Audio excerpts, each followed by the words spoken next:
In diesem Video zeigen wir euch den Live-Mitschnitt des Prozesses gegen die Eltern des Amokschützen der Oxford High School. Jennifer und ihr Ehemann James Crumbley wurden wegen fahrlässiger Tötung angeklagt, nachdem ihr 15-jähriger Sohn Ethan im November 2021 4 Schüler getötet und 7 weitere verletzt hatte.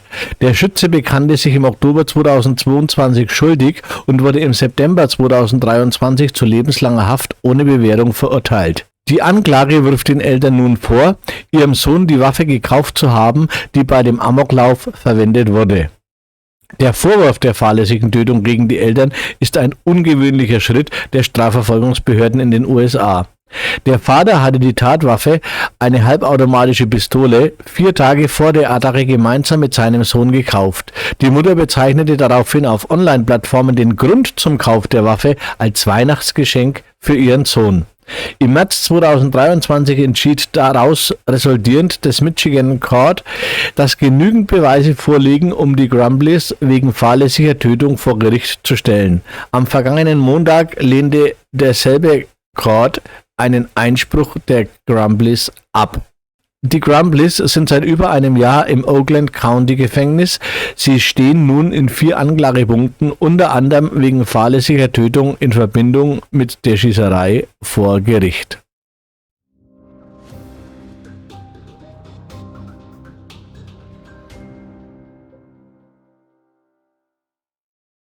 Okay, this okay, then cans.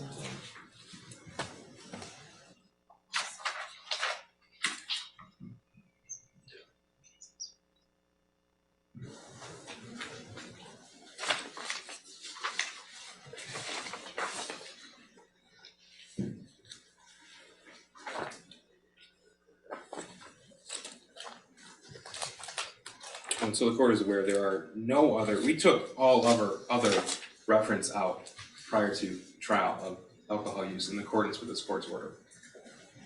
Of course, that's subject to the door being open. The door was not opened by me saying that she's a vigilant mother.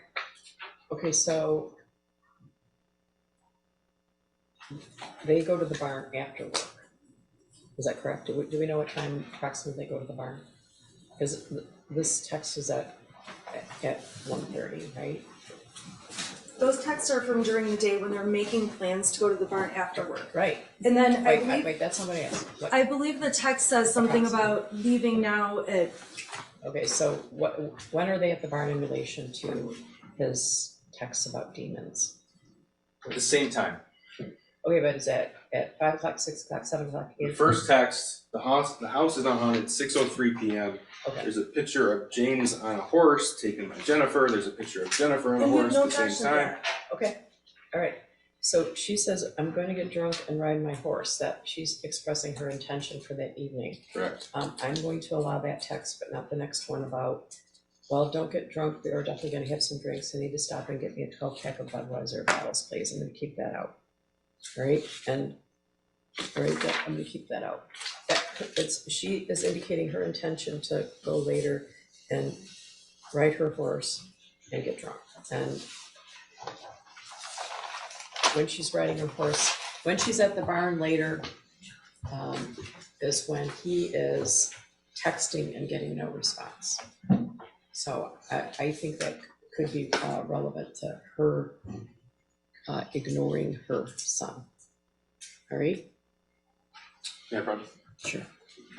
But this text from James Crumbley, I'm going to exclude. Is there anything else in there that needs to be excluded? Just for the record, page 432. Yeah. The second text. Yeah, the one from James Crumbley. Is there anything else in there? I'm looking now. Yeah. Because I don't want to. No. We were making good headway yesterday, but now we're moving at a snail's pace. So.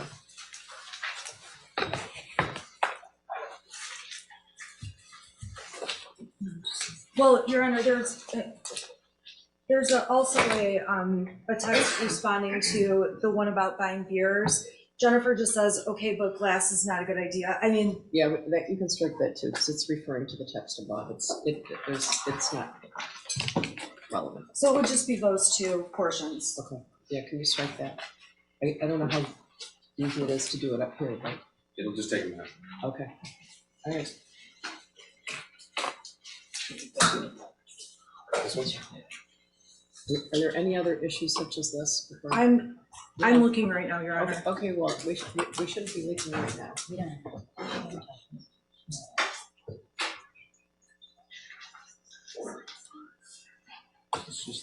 Your Honor, I mean, the next exhibit has been the subject of a prior ruling. Okay, I'm, good, that's a good way to do it. okay, exhibit 87, 88, 89, 90, 91, 92. We're trying on the fly Okay. to edit an exhibit Okay, go or ahead. an objection we just got, and now there's the, Okay, I want to find out if there's any looming issues, because we do too. they're gonna because get their 10,000 steps here. We do too. Your Honor, I did not think this objection would be such a process. I simply was asking for like one little part of this to be struck, and Okay, objections during trial are common. This is Okay. just a very simple. all right, but is there anything else coming up that would require the jury to step out? There's photos. Well, I don't know what objections to step photos. I have objections to many photos that are going to be brought in through a different witness, but what are they planning to use? Because I have 450 right now.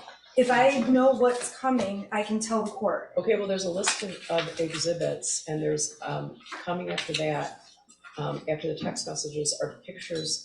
It looks like there's pictures of James and Jennifer. And we have no objection to those. Okay, I just want to know if, Your Honor, if I could just say, there's a lot of inquiry as to exactly who we're calling next, which exhibit we're, and this isn't a math formula. We really are changing this organically because we're working. I get it. So we're trying to be cooperative, but things do change. I know, and you're not required to divulge your trial strategy and your order and all that. I just I'm moving a lot of people around, and I just want to know if there's anything else that needs to be handled right now on the record. The only other objections, I believe, with respect to this witness, at least for the next very long time, are objections the court's already ruled on. So, Okay, thank you. okay, so at least we can get through, this whole page of exhibits with no problem. All right. Okay, perhaps council can meet with us after court today to go over the next proposed exhibits, and then we can see what objections. Oh, okay, yeah, it's just because I don't want to take jury time. That sounds great. All right. Thank Okay. you. All right, so, So 85 is modified and we're, yes. thank you. Okay. Are we ready for the jury? I think so. Okay. Everybody know.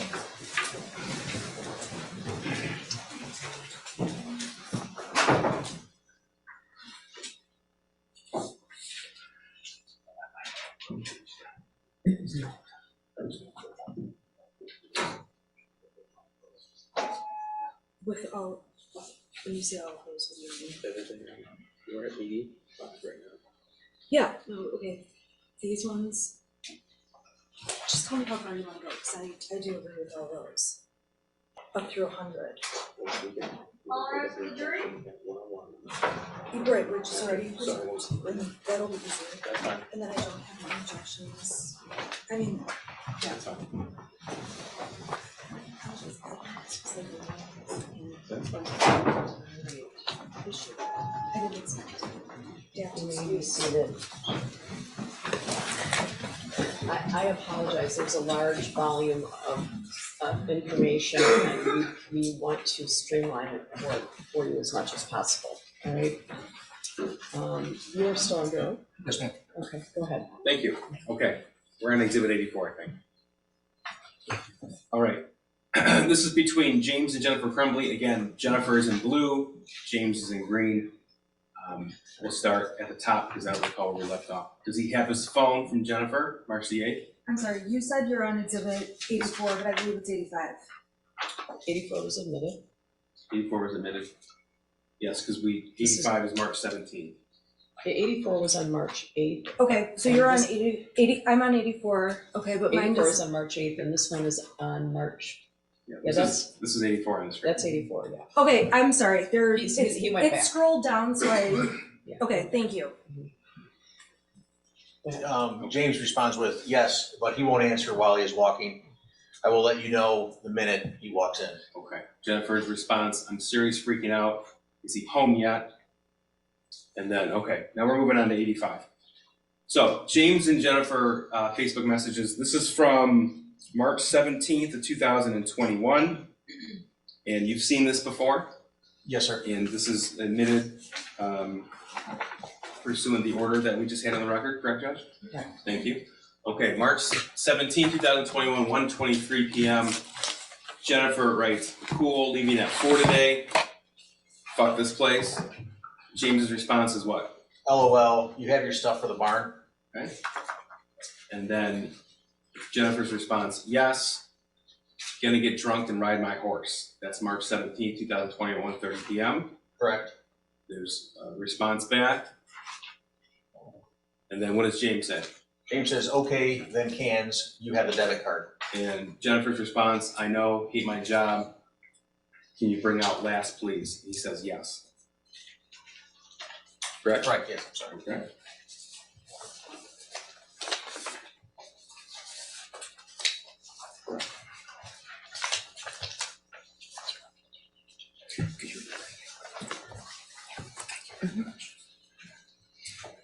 Okay. Now, on that same day, did you find any text messages from Jennifer's son to her of a concerning nature? This is March 17, 2021. Yes, sir. Okay. This is People's Proposed 86. I don't believe we have an objection to this. No objection, thank you. Is this 86? 86. 86 in a minute. Okay. All right. What does Jennifer's son write to her on March 17th, 2021 at 6:03 p.m.? He says, okay, the house is now haunted. And then what? Some weird shit just happens and now I'm scared. Then it follows with, I got some videos. Okay, Your Honor, I apologize. This was previously the subject of a motion. I do object, however, the court has already ruled it's admissible. I'm sorry, I misspoke. Yes, I Okay. have already ruled on this, so you're in here. Okay, Yes, sorry about No, that. that's all right. Okay, please, at the top. And then Ethan says, continues with, and a picture of the demon. It's throwing bowls. The word bowls is in all caps. He then says, I am not joking. It fucked up the kitchen. And the next message after that? He says, I'm just going to be outsider for a while. Can you at least text back? Okay, so that's from 6:03 to 6:29. The last text he at least text back was 6:29 p.m. Correct, yes. Okay. And the next response from the defendant to her son is when? 2 days later, at 4:11 in the afternoon, where's your dad? Now this is People's 87 and 88. I don't believe there's an objection to either of these two exhibits. No objection. Okay, 87 is the picture, 88 is the metadata with the picture. So, could you please tell us when and where this picture was taken? It was taken, the GPS similar to the previous ones at a horse barn. He's on a horse. It was taken on March 17th at 6:03 p.m. Okay, 6:03, that's the same time that the text messages regarding the house being haunted and saw a demon? Correct. Okay, and this is actually found on Jennifer Crumbley's phone. That's correct, it was. And who's that a picture of? That's James Crumbley. And that's St. Patrick's Day, correct? Correct. This is exhibit 88 and, 89 and 90. 89 is the photograph, 90 is the metadata. And we have no objection to 88, 89, or 90. And this is also St. Patrick's. Can you move for their admission before you put them on the screen? Yes, sir. Okay, thank you. This is also St. Patrick's Day 2021, is that correct? Correct, same day. And this is an image also on Jennifer Crumbley's phone. Correct. Okay. And when was this taken? On March 17th at 6:03 p.m. Okay. Same location? It appears so, yes. I'm going to move you on to exhibit 91 and exhibit 92. I don't believe there's an objection to either of these pieces of evidence. There's no objection. 91 and 92 are admitted. Thank you, Judge. Again, we're still talking about St. Patrick's Day 2021. What time was this picture taken? This was taken at 6:28 in the evening. Okay. And again, is that time and date significant to you as an investigator in this case? Yes, it is. Why? It was the time when Ethan was sending, the shooter was sending the text messages. Okay. And this is also on Jennifer Crumbley's phone, Correct.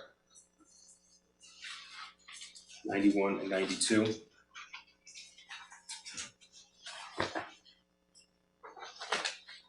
'93, '94. We have no objection to 93 and 94. 93. Same location as the other photographs we just went through? Yes, sir. Okay.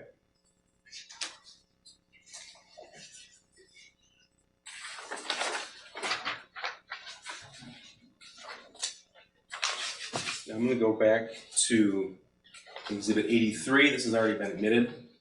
This is the phone log found on the shooter's phone. So the time we're speaking of, those text messages where he sent his mother indication that he was seeing bowls fly off the shelf from the demon, that was between 6:03 p.m. and 6:29 p.m. Is that right? That's correct. Okay. So we already saw that there was not a text back from Jennifer Crumbley, but tell us about the phone log. What do these show? It shows a phone call from Jennifer Crumbley at 7:24 p.m. Okay. So that's about an hour and a half after he texted about the house being haunted. That's correct. And that was a 19-second call? Correct. Okay. Now I'm going to move on to March the 19th, 2021. This is a Facebook conversation between James and Jennifer regarding their son that day. This is People's 95. I don't believe I have an objection to this. No, there is no objection. 95 is admitted. Thank you. Okay. Again, Jennifer in blue, James in green. Correct. Okay. She said, "Is he awake?" And what did James respond? James responds with, yeah. Jennifer wrote, "How is he?" James then responds with, he woke up looking like he had way, in all caps, W-A-Y, too much to drink last night, complaining about a headache. Okay. And then her response as well, "He was really worked up and out of control, so I can see why." That's March 19th, 21 at 9:41 a.m. Correct. About 48 seconds later, she wrote, "All I know is he needs to eat, go to work, and work hard and not complain, and he can get his stuff back." Correct. And then March 19th later on, you responded, "I didn't get it." That's Jennifer Crumbley's words? That's correct, yes.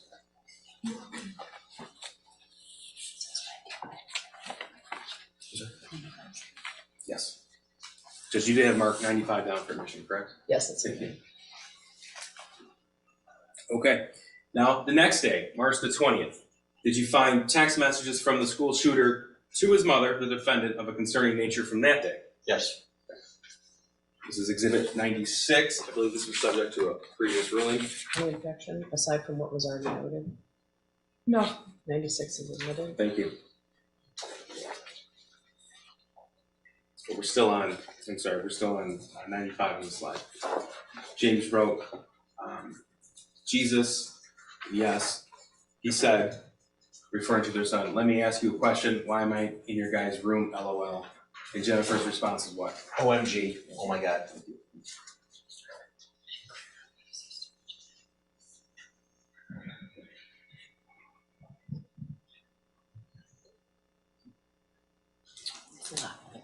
Yeah. Which exhibit is I this? have to back up just a little bit, Okay. Josh. Sorry, thank you. So just to make sure everybody's on the same page, this is exhibit 95. This is from March 19th, 2021. We've already gone through these. At 9:41 a.m. when Jennifer wrote he was really worked up and out of control. In the same text message conversation, there's no breaks in this exhibit. And the conversation continued. James wrote what? I totally thought you were giving him a Xanax last night. ... And Jennifer's response was, Does he seem better? and then No melatonin. and James wrote what? I know. And Jennifer wrote, But he hasn't had one before, so I should have only given him half. and then James' response is, he is doing his school, says his head hurts. He took Tylenol. Correct. Okay. And Jennifer's response was, is he okay to work? That's at March 19th at 11 a.m. Correct. And James's response, Was, yeah. and that's Yeah. also, it's 11:13 a.m. Correct. Okay. And then Jennifer wrote 11:38 a.m. on March 19th. Does he remember what he did? Correct. Okay. And what was James's response? James responds with, dude, I am working on a demo right now. I have not talked to him and he is doing school. And then her response is? Okay then, geesh. Okay, thank you. And this is 96 that we just admitted. This is from March the 20th of 2021. And again, did you find text messages from the school shooter to the defendant of a concerning nature? Correct. Okay, in the blue, that's all the school shooter's words? Correct. Okay, what did he write to her? He starts with, I finished picking up the room that was at 2:38 on the 20th. 233? 2:33, I'm sorry, Okay. yes. He then says, I cleaned until the clothes started flying off the shelf. And then what? This stuff only happens when I'm home alone. Okay, that's March 20th, 2021 at 2:34 p.m. Correct. And this is the same date and time? Yes, it is. And what did he write? I picked the clothes back up though. Okay, that's March 20th at 2:34. Correct. And when was the next response to that? By Jennifer was on the 22nd of March at 8:17 p.m. Okay, so I'm going back to Exhibit 83, which is the phone log found, recovered off the school shooter's phone, specific to these days. Okay, so we just went through March the 20th, and those messages were sent about 2:30 in the afternoon, if you recall, is that right? Yes, sir. Okay, and were there any phone calls in that time period? No, there was not. Okay. In fact, the next call was 6:37 p.m. on March the 20th. Correct.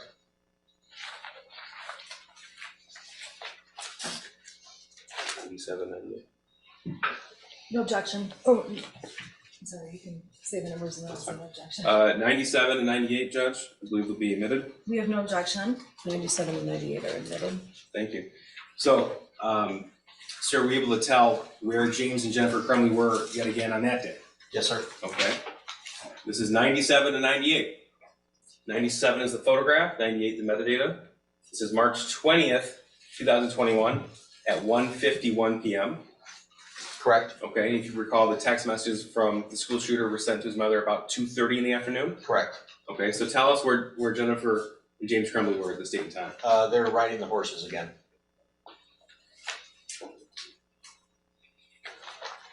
$99 and $100 No objection. Is it 99? and $100. No objection to either one? No objection to either one. 99 and 100 are admitted. Thank you, Jim. Okay, now this was taken off of the last picture. Was taken off of James Crumbley's phone, 97, 98. That's correct. 99 and 100 were taken off of Jennifer Crumbley's phone. Correct. Okay, so the capture time here, March 20th, 2021, 11:58 a.m. That's correct. Okay, so then that would indicate to you that they were at the barn at least from that period of time until at least 1:51 p.m. Correct. Okay.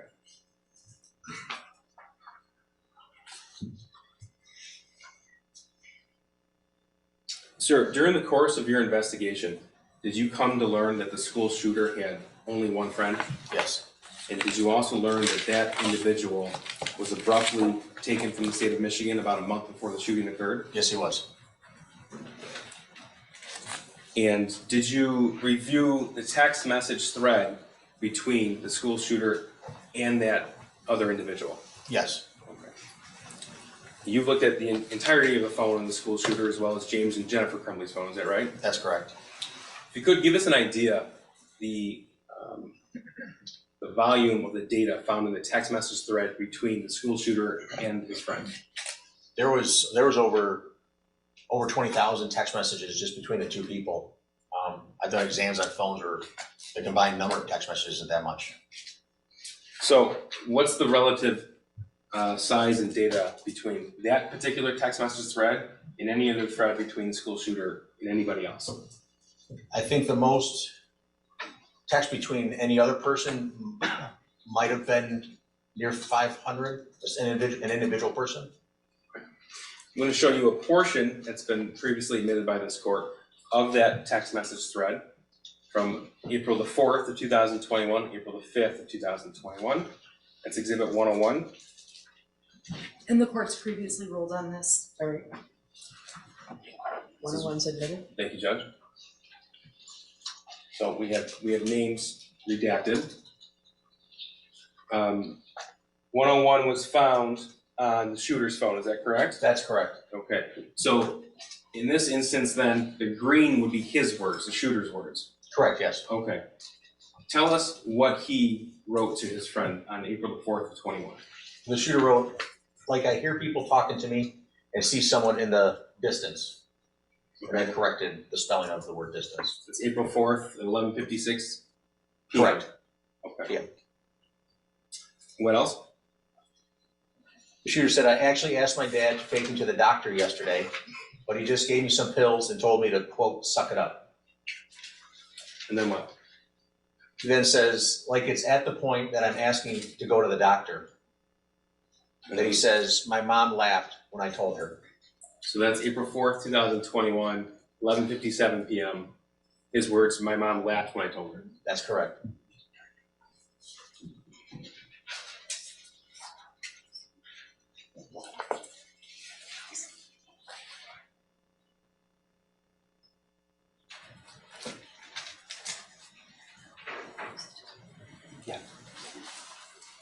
Okay. Now, April the 5th at 12:06 a.m. So we were looking at a conversation right up until midnight, April the 4th, and now we're in the early morning hours of April the 5th. What did the shooter write? Shooter wrote, but I'm having bad insomnia RN for right now and paranoia. And then what? He then says, I need help. Okay. And the next slide, or the next text? I was thinking I calling 911 so I could go to the hospital. And then there's a response from his friend on April the 5th Correct. at 12:12 a.m. And then what did the shooter write? The shooter writes, but then my parents would be really pissed.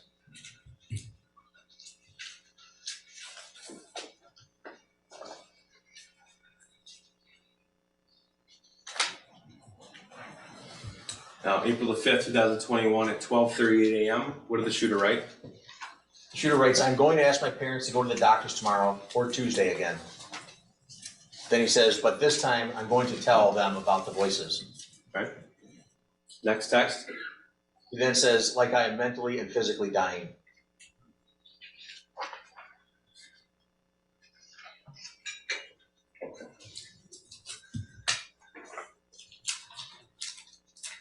Before we get to Exhibit 102, in the course of your forensic examination of James's phone, Jennifer's phone, and the school shooter's phone, you're able to look at certain apps that are installed. Is that right? That's correct. Okay. And did you discover if an app called Life 360 was installed on Jennifer Crumbley's phone? Yes, it was. Okay. And what is Life 360? Life 360, it's a tracking app that friends and family can install on their phone so they can know where they're at. I have it on my phone, and there's a family group. My kids are on it, and I'm on it, my wife. Did you find that app on James Crumbley's phone? Yes, it was. And through that app, you can see where someone's at and where they've been. Is that right? That's correct. And you look through the school shooter's phone as well, the defendant's son. Correct. Was that app installed on his phone? No, it wasn't. So it's just installed on James's phone and Jennifer's phone. Correct, it was. And that was on April the 5th of 2021. I believe that's when it was installed, yes.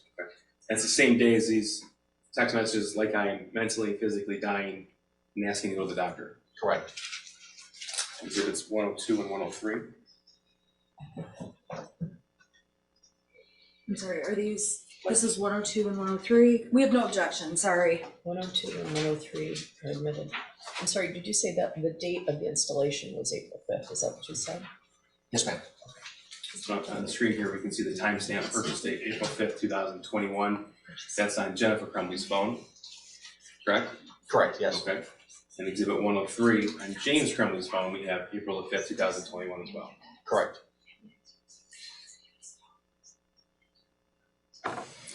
During the course of your evaluation of all the electronic information, digital evidence available to you, did you uncover evidence in the spring of 21 of Jennifer Crumbley talking to a friend about what she saw as depression in her son?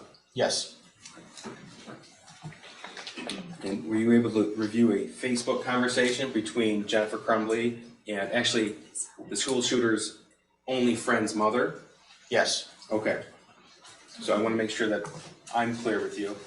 In April of 2021, which is the same month of these text messages, Jennifer Crumbley texted her son's only friend's mother, correct?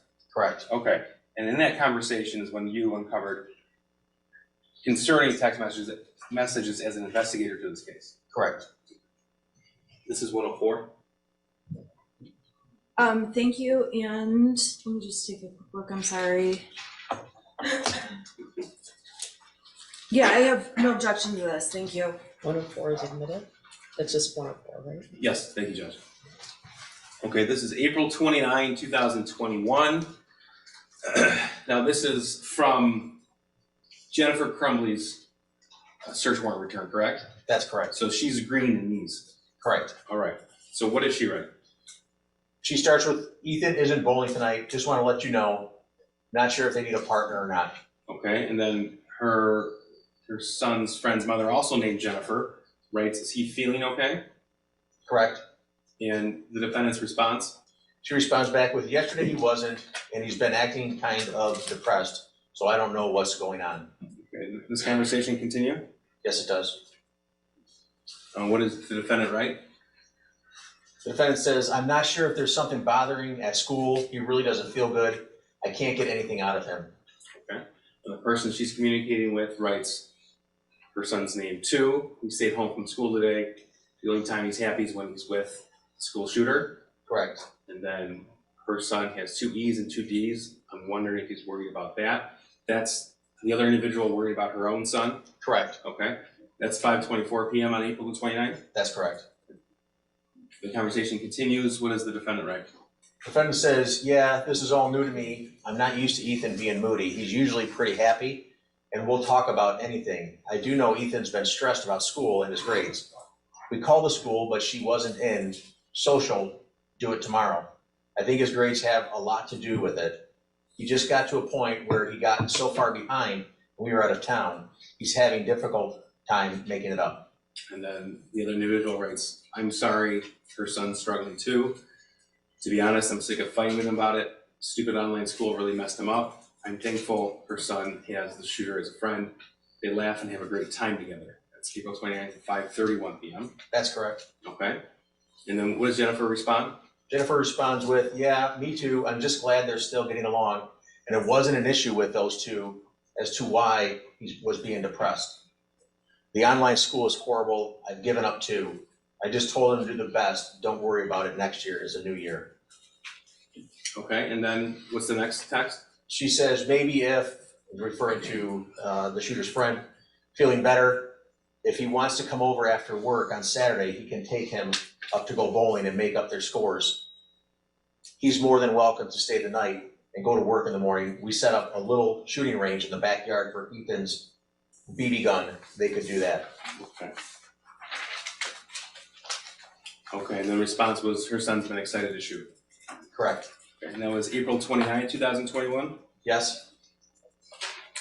Okay, now, around this time frame in the text message conversation and the videos on the school shooter's phone, did you discover extremely disturbing information?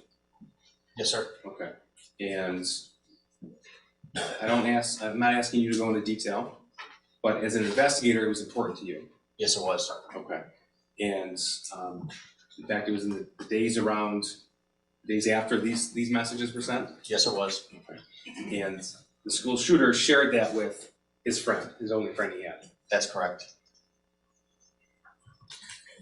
And you mentioned that his only friend was taken out of the state, Correct. and it seemed to be without notice to the school shooter? Correct. Okay.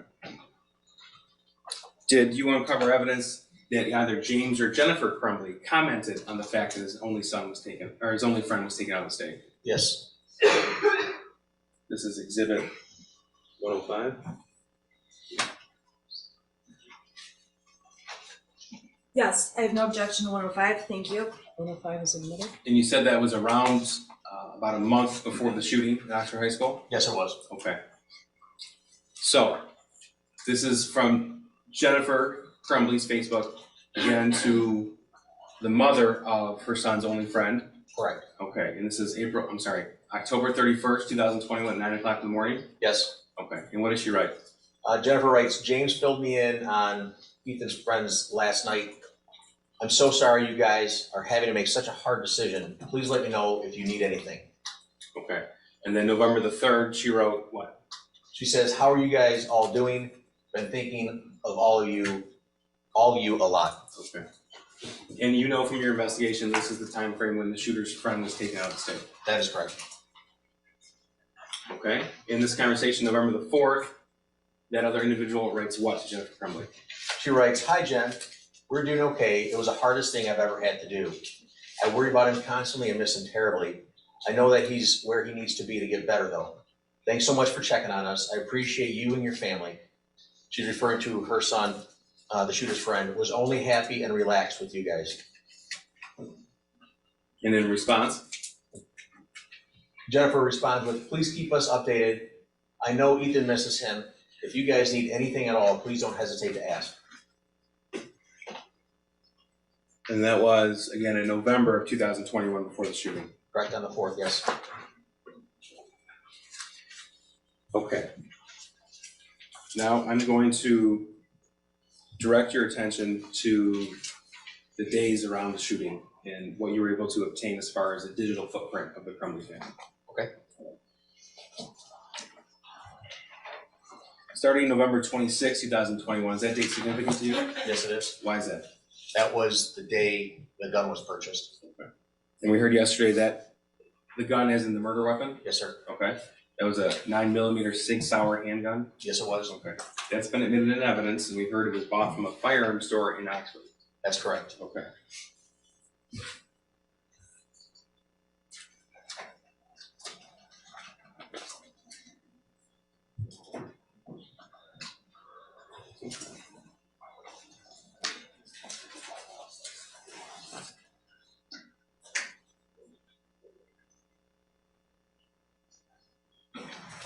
This is 106? I have no objection to this one. Okay, 106 is admitted. Okay. This is just as an example, what information you can obtain from a search warrant on a Gmail account. That's correct. Okay. And so this is from James Crumbley's Gmail account, November 26, 2021, confirming that he was in fact at that firearm store at 12:08 p.m. Correct. Okay. Now, we talked about obtaining locations from somebody. This is 107. We have no objection. 107 is admitted. But before we get into 107, Exhibit 417, it's a video.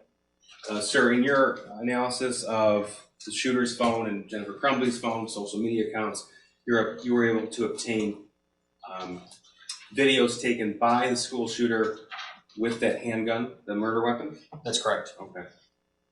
So 417, people moved to admit and publish to the jury. It's a video taken from November 26, 2021. And Your Honor, I'm sorry, I have to just take a look really quick, because we just jumped ahead like a couple. Yeah, it's 417. Yeah, let me just take a quick look, I'm sorry. Oh, it's all right, there's a lot of. And actually, I don't have 417 in the exhibits that I was given. Can I see? Yes.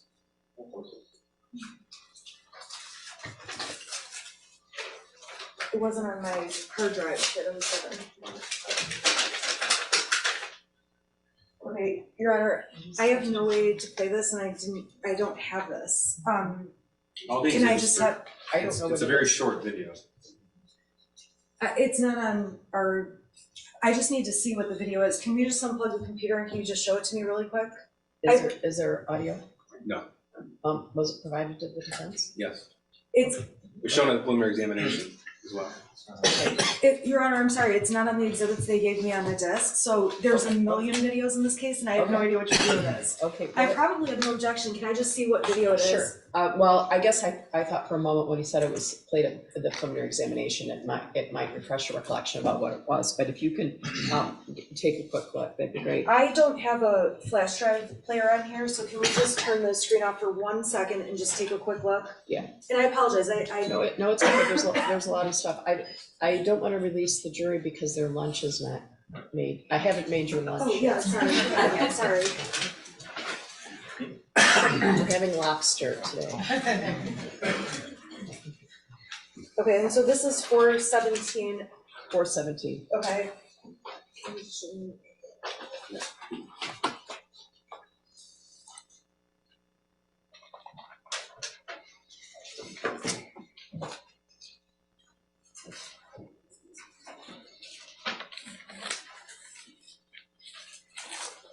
Okay, we have no objection to this one, and I apologize. No, it's all I right. just It's all didn't have right. it. No, I Thank get you. it. I get it. Yeah, it's a lot of stuff. Okay, so 417 is admitted.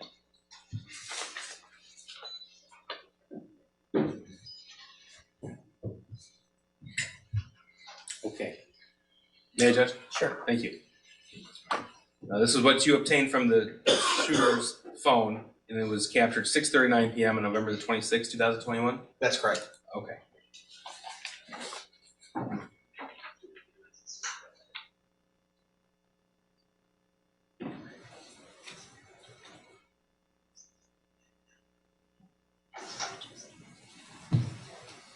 So that video was taken the evening the firearm was purchased, Correct. and that is in fact the murder weapon, the 6-hour 9mm? Yes, sir.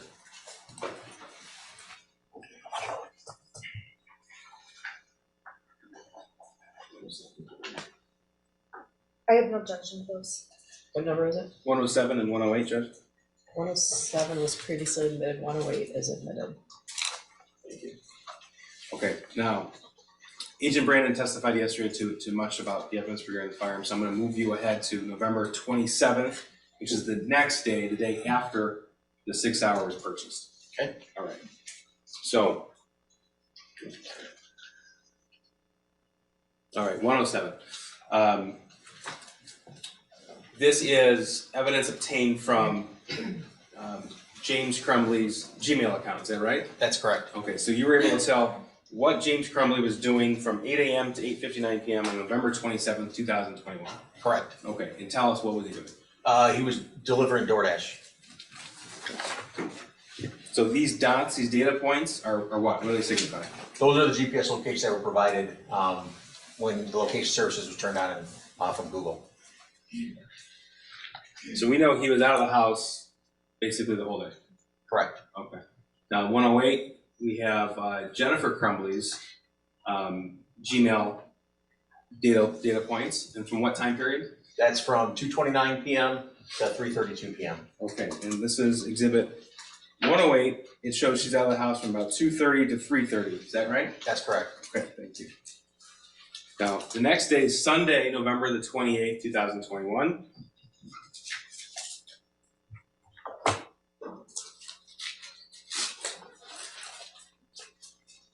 Could you get a feel for what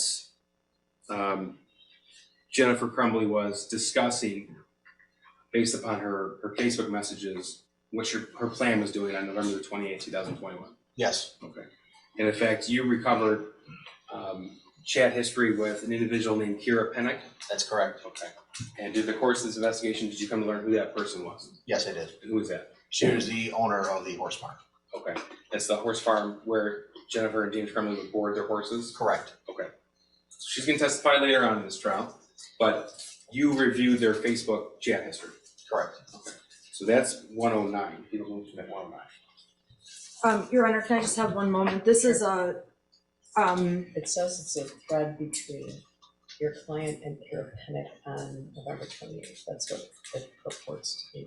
okay, and the exhibit that I received from the prosecution is 967 pages long. So I'm thinking that what I got is not It's what, pages 930 to 933. We're not going to go through 1,000 pages. well, no, I'm Well, just, let's do it. okay, I'm sorry. So what pages are they admitting as the, 930 to 933. okay, 930 to, okay, give me just a moment. I'm Okay. sorry. I got the whole file, like, It's on the exhibit list.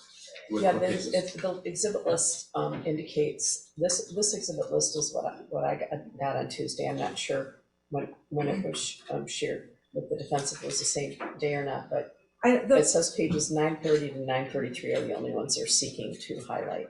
I know, I'm just scrolling. Okay, go ahead. It's just taking me a little bit to scroll Okay. through. Ooh, sorry.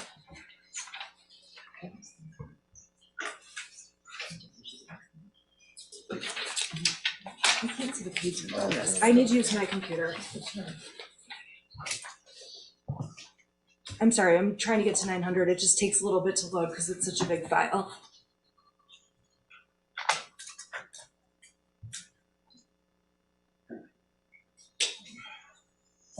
Okay, so it's pages 901 to 930 to 933. Exactly Sorry. what was written on the exhibit.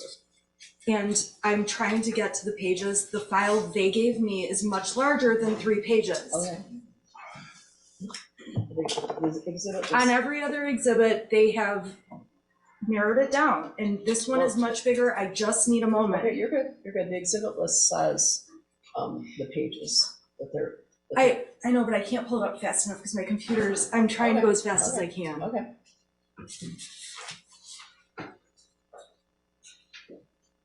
Okay, I have no objection to this. Okay, thank you. 109 is admitted. Thank you. And this is a portion of exhibit 1. Okay, so green is who? It's Jennifer. Okay, and what's she writing? Was his front swollen again? Okay, and then the response? That is from Kira Pennick. Right, I'm the same, I'm not sure, I'm not doing chores, but I'll ask my dad when I see him. Okay, so did you come to learn when Jennifer writes, was his foot swollen again? She's referring to one of her horses. Correct, yes. Okay. And Kira's response? If Billy keeps stocking up, I think you should have the vet out for him. Just want to make sure it isn't anything serious. And Billy's who? The horse. And Jennifer's response? He's got mid-fever. James is coming out in the morning to put some stuff on him and calling vet for antibiotics. And then she corrects with mud. Okay. Billy's one horse and they have 2 horses at this point, right? Correct. Okay. And then what does Kira say? Kira, then, that's crazy, never seen it react like that. Want me to just put stuff on it daily? I can. I didn't do chores this weekend, so don't know if it got done. So the last message in this exhibit from Jennifer Crumbley to the individual who boards those 2 horses is November 28th, 2021. That's Sunday, 8:18 p.m., Sunday night. Correct. And she writes, yes, let's do Tuesday. I'll have James leave the mixture out there. I don't think he's sore from the ground. He's just fine lunging.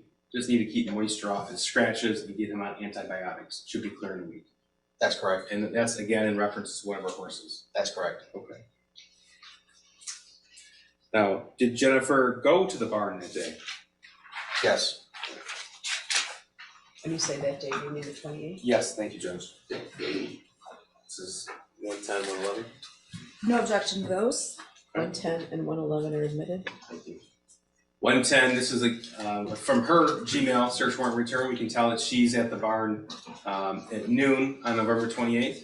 That's correct. Okay, and she's back at home. This is exhibit 111 at about 2 o'clock. Correct. All right. Now moving on to Monday, November the 29th. That's the day before the shooting, right? That's correct. Okay. Now, what's the first thing that you see of importance to you as a forensic investigator from the day before the shooting that occurred on one of her devices? It was a web history search or a web search. Okay. This is exhibit 113. We have no objection. I just want to make sure, I'm sorry, 112 was admitted. No, 112 was not omitted. That's Yeah, 112 was not admitted, yes. Okay, okay, so 113, we have no objection. Thank you. 113 is admitted. Thank you. Okay, 113. This is a snippet from a Cellbrite extraction report of Jennifer Crumbley's web history. That's correct. Okay. So tell us, please, what was she researching November 29th, 2021 at 3:05 in the morning? In the second column, you can see where it says research clinical depression treatment options. There's Yahoo search that was used. Okay. And in the third column, you can see exactly that's what was in the URL bar, the web address bar that you typed And that's the day before the shooting in the early morning hours? at 3:05 a.m.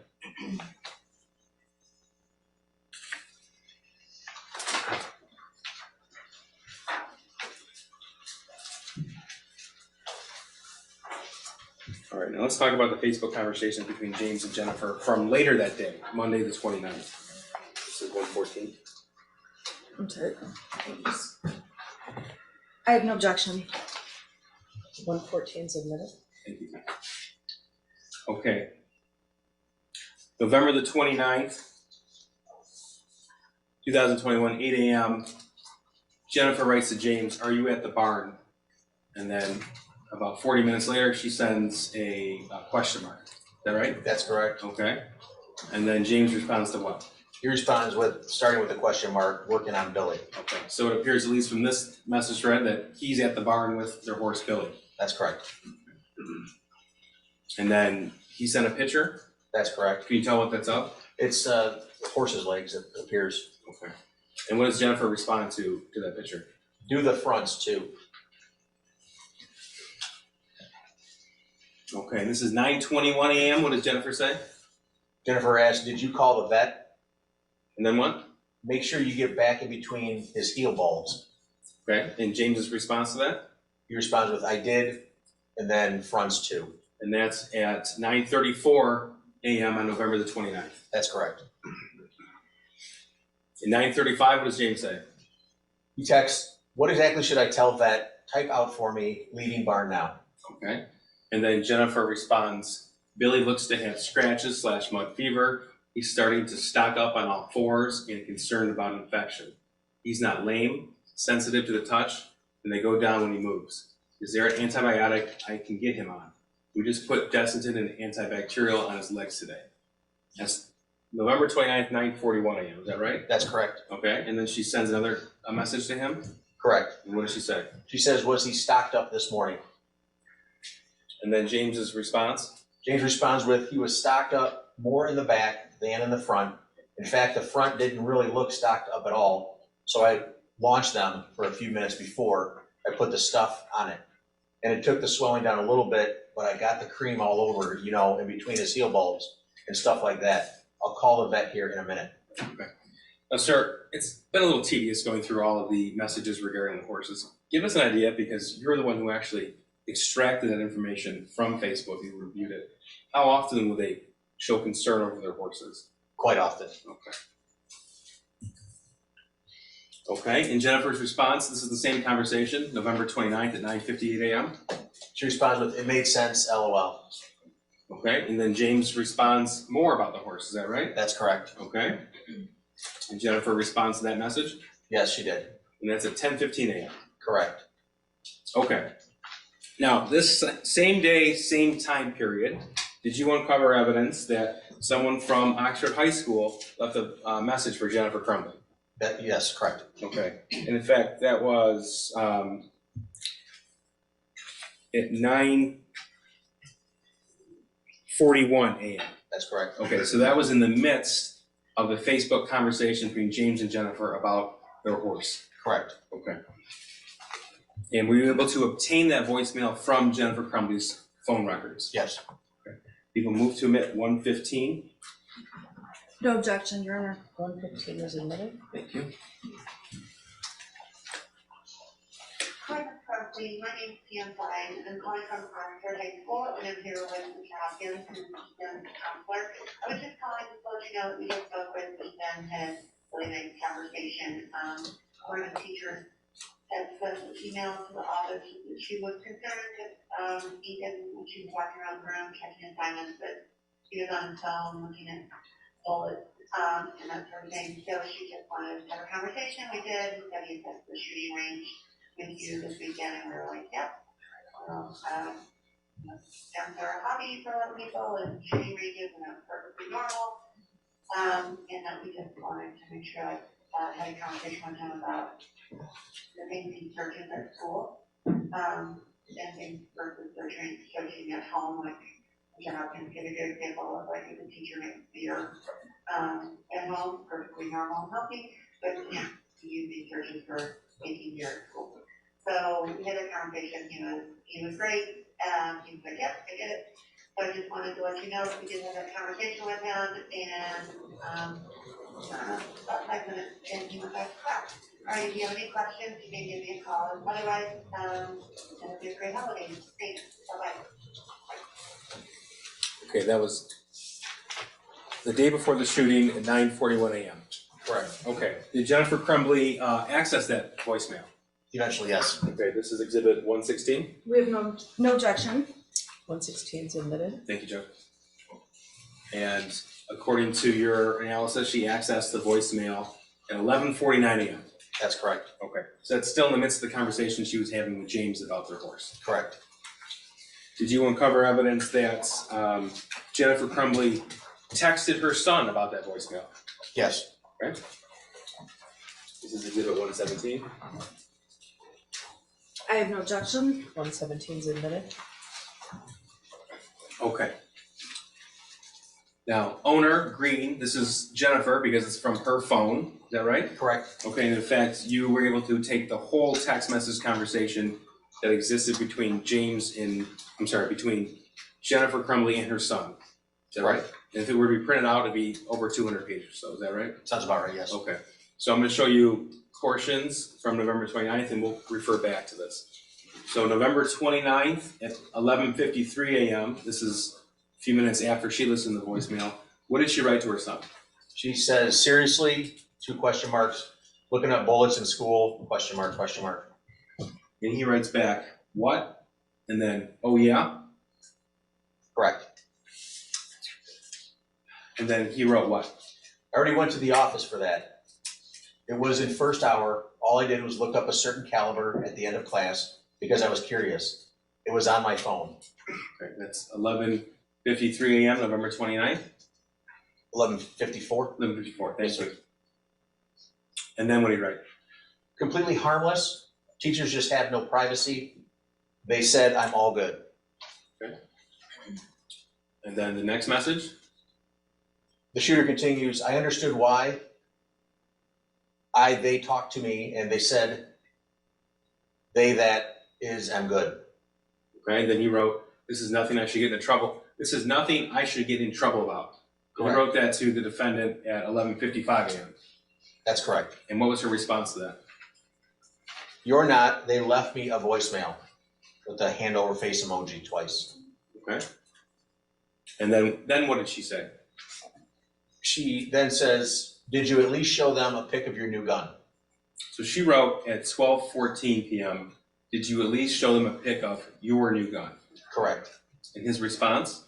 No, I didn't show them the pic. My God. And then what? I only told them I went to the range with you on Saturday. Okay. It was, I only told them I went to the range with you on Saturday. Correct. Okay. And then what did he say? It was a harmless act. Go ahead. I have this bullet cartridge in my room that I didn't, what kind of bullet it was, and it said it was a 22. So at the end of first hour, I just looked up different types of 22 bullets. And I guess the teachers can't get their eyes off my screen, SMH. And then what did Jennifer respond to that?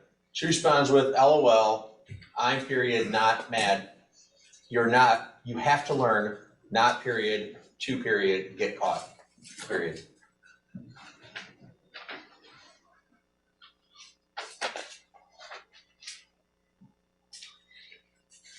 And his response to that? IK, or I know, LOL. And then? 2 laughing emojis. And then he responds with, I just didn't want something this little to get me in trouble because, well, I didn't want to get in trouble, LOL. Okay, and then what did he write? The shooter says, I want to hear the voicemail when I get home though. Also, I never tried to hide me looking up the bullet. I just didn't think a teacher would be staring at my phone. And then what did she say, the defendant? She says, okay, I saved it. Sir, did you find evidence that Jennifer discussed this incident with her husband, James, that day? Yes. This is 118. Thank you. No objection to 118. 118 is admitted. This is a Facebook message between James and Jennifer Crumbley. Correct. Okay. And then Jennifer's now in blue. Correct, yes. Okay. And what did she write? She writes, Ethan, tell you what happened today. And his response? James' response was, yeah. And correct me if I'm wrong, but there's no further discussion between the two of them on Facebook Messenger. No, there is not.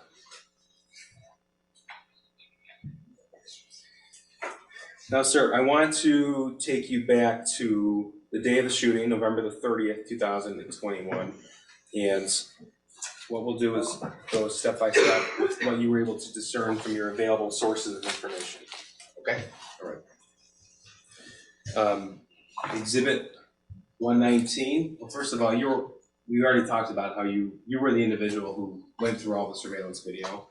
Correct. And it was your responsibility to put together that timeline. Correct. And did you also put together the timeline when the school shooter was dropped off at school? Yes, Okay. And he was dropped off at 7:46 a.m. on November the 30th? that's correct. Any objection to this? No objection. 119's added.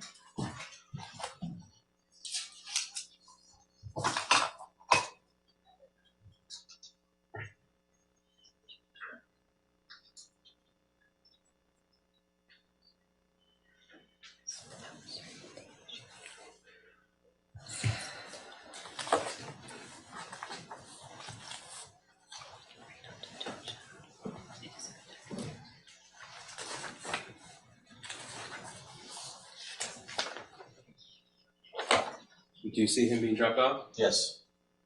It's him with the gray hoodie and had a black t-shirt on. Right there? Correct.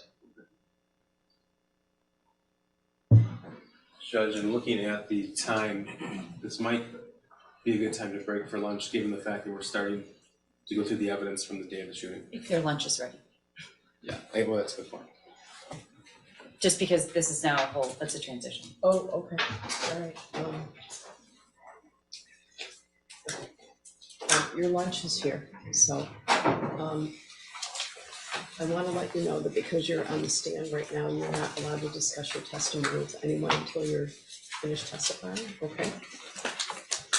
Thanks. Oh, I'm sorry, ma'am. I apologize. I apologize. I didn't Yes, mean ma'am. to wake you up. No, I'm awake, Anthony. I'm sorry. Okay, all right. I was thinking. We're in the middle, don't do that. We're in the middle of your testimony, so you can't discuss your testimony with the other side. Absolutely. Okay, You can't step eat down. lunch. You can eat lunch, you can eat lunch, you just can't talk up pace, all right? So you can step down, all right? So, can we come back at quarter to one? That's enough time, right? So your lunch is ready and in the air, okay? You are still there, okay? Go ahead. Thank you. Okay.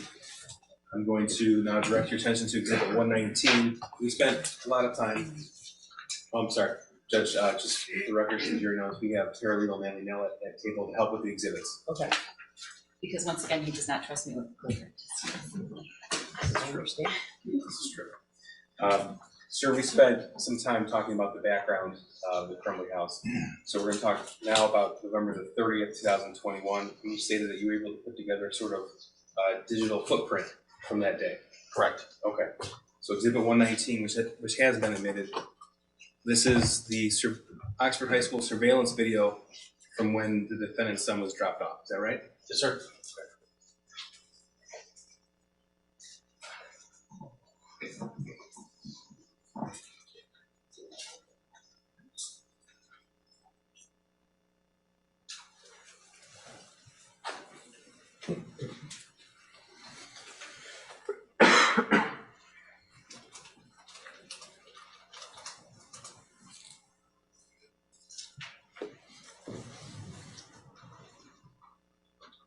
Were you able to determine that he was dropped off by James Crumbley at 7:46 a.m.? That's correct. Okay.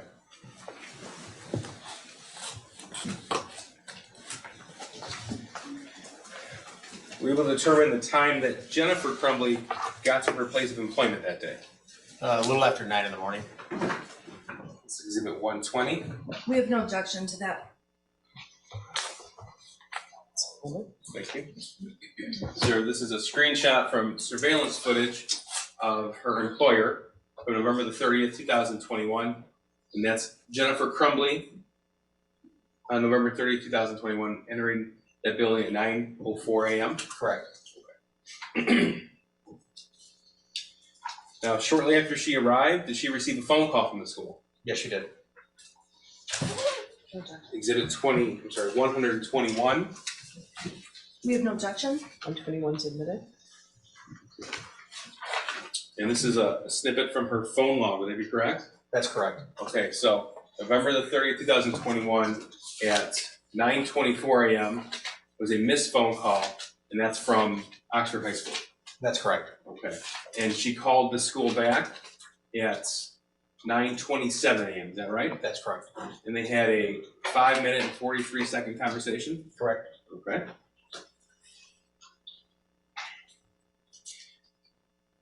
Now, did she receive a text shortly after that phone call? Yes. Right, this is exhibit 122 and 123. I have no objection to 122 or 123. 122 and 123 are admitted. So 122, this is a text message found on her phone from an individual. It ended up being her son's school counselor at Oxford High. Correct. Okay, and this is a picture of what we'll call an altered math worksheet at 9:31 a.m. Correct.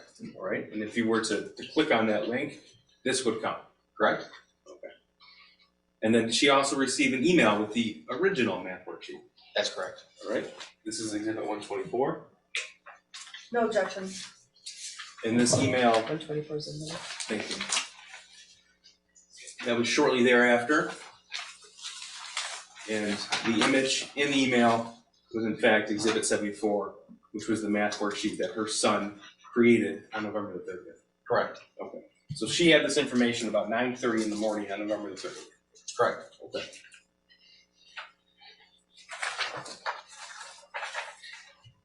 Did Jennifer contact James right after that? Yes, she did. Exhibit 125. No objection. 125 is admitted. So this is the Facebook message chat, the one that was deleted from Jennifer's phone.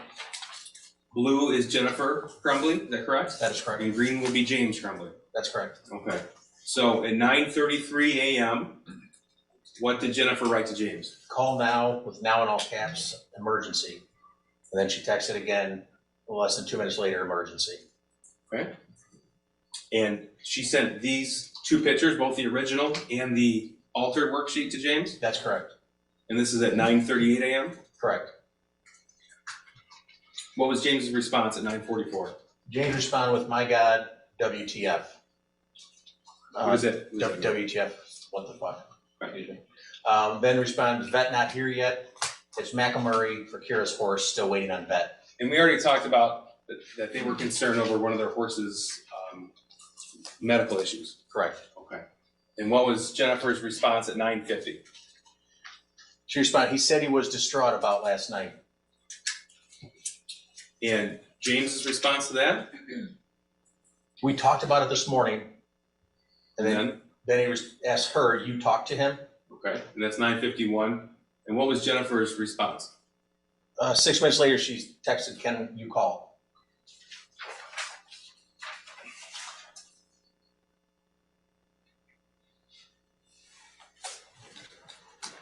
Did Jennifer leave her work and head to the school? Yes, she did. Okay.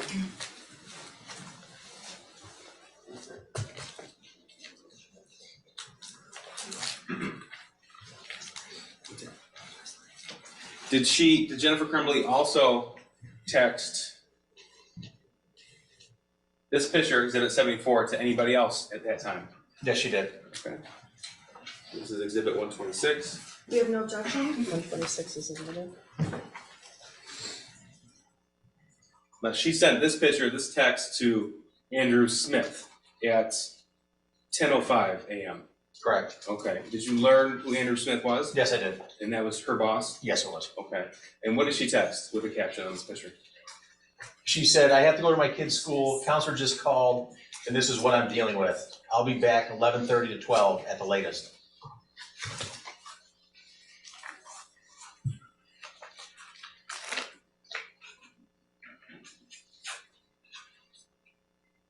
And did she leave her employment? Yes, she did. This is 127. No objection. 127 is admitted.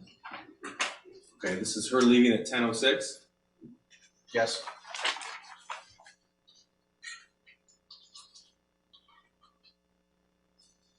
I want to go back to exhibit 125 briefly.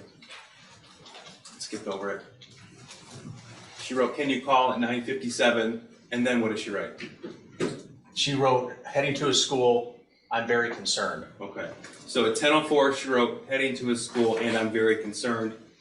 At 10:05, she sent that picture right here to Mr. Smith. Correct. At 10:06, she walked out the door of the building. Correct. Okay. Did James and Jennifer Crumbley have a phone conversation at this point? Yes, they did. Okay. This is 128. No objection. 128 submitted. Sir, this is a snippet from the call log found in Jennifer Crumbley's cell phone. Is that right? Yes, it is. Okay. So, well, first she got a phone call from the school. This is a phone call to the school counselor at 10:07 a.m. That's correct. That's a 40-second call. That's correct. Okay. Sorry, that was exhibit 121, not 128. I'm sorry, you said 121. It's 121. 121, Okay, and Your It's part of Honor, the call log. 121 is previously submitted. I would just ask that the witness answer questions instead of the prosecutor stating essentially all the information as he goes along, Okay, so I guess it's the objections leading. leading. I'll rephrase. All right. All right, 128. No objection? Did James and Jennifer have a phone conversation after this? Yes, they did. Well, first, this is part of exhibit 125. What time is this? This is at 10:12, Okay, and then what did she write? heading to his school. Here's exhibit 128 from James Crumbley's call log. What is this? It's a call to Jennifer at 10:29 a.m. Okay. So at 10:29 a.m. they have a 7-minute and 16-second phone conversation. That's correct. Did both James and Jennifer Crumbley arrive at the Oxford High School? Yes, they did. Okay. And approximately what time did they arrive? It was around 10:20, somewhere around there, I believe. Okay, if I showed you a timeline that indicated 10:37 arrival, that sound right? Yes, I apologize. Yes. That's fine. Yes. Okay. Now, we had discussed this portion of the case at a previous hearing, and you had indicated they had arrived in one car and left in one car. Did you find that to be accurate? No, it was inaccurate. Okay, so tell me what happened. It was, so the video system that they have only starts recording when there's enough motion to save space on the system. So they were too far away from the camera to pick up. When I initially saw them, all of a sudden they just appeared in front of one of the cars. So I assumed that they had come together, Okay. And when did you come to find out? that they had drove separately. Okay. So exhibit 129 is a portion of the Oxford High School surveillance video that depicts their arrival and the period of time they were inside for that meeting with the counselor. Is that right? Yes, correct. Okay. People moved them at 129.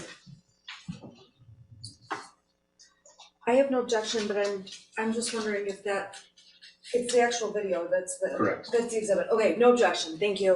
129 is admitted.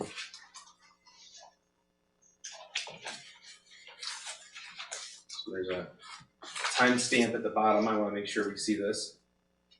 10:36 a.m. and this is November 30th, 2021. That's correct. Okay.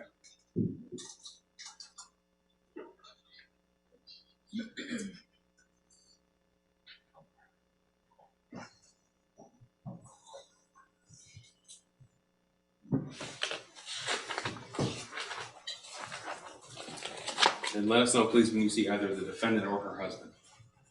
The one vehicle was already backed in, and then there they are walking up. They as the defendant and her husband Yes, in the magnified area. correct, yes.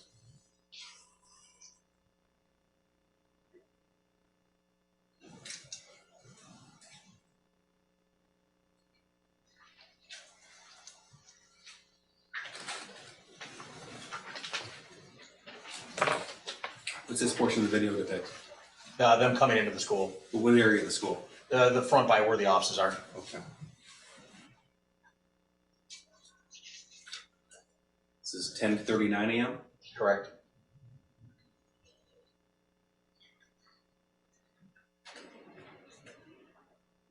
What portion of the school is this? Looks like the front office of the school.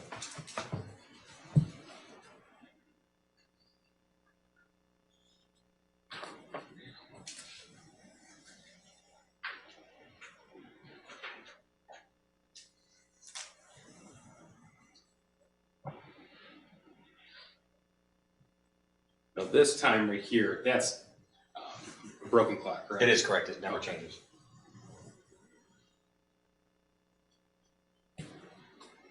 So this is 10:40 a.m.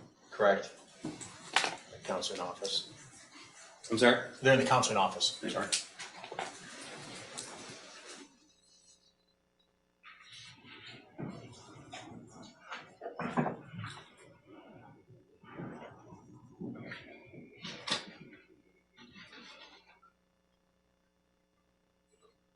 Did you come to learn who this person was? Greeted them? Yes, Who's that? Sean Hopkins. Right. He's the counselor at the Oxford High School? That's correct. Or one of the counselors? I should One of say. the counselors, yes.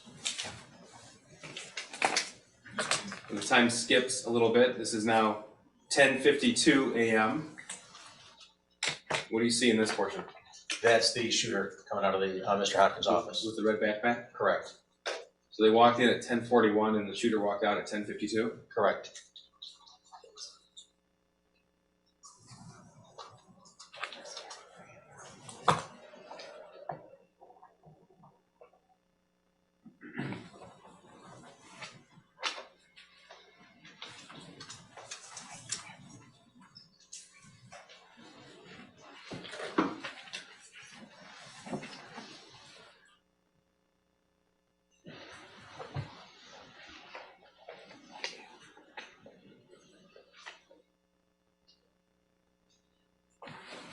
This is 10:53. Who do you see? That's James and Jennifer Crumbley coming out of the Mr. Hopkins' office. Now, there was something in his hand here. What is that? You can tell? I wasn't able to tell what that is.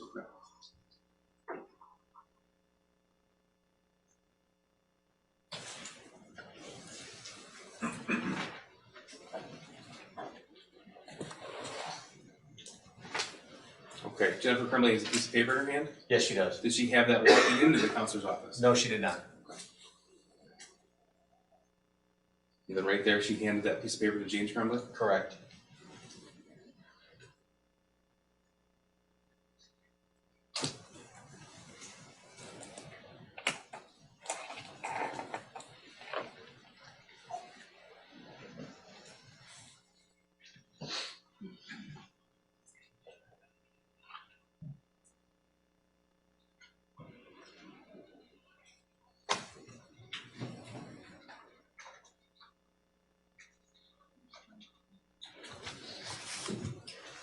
So this is 10:54 in almost 10:55 a.m.? Correct. Okay. Did you see James and Jennifer Crumbley at the top of the screen walking Yes, to the cars? yeah, they're at the top of the screen coming Okay. from school. Thank you.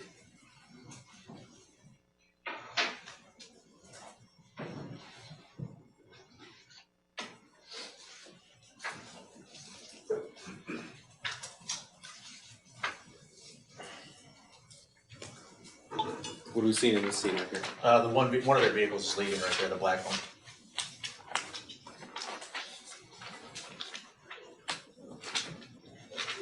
And then that third row on the far right, the other car should be leaving shortly now. Okay.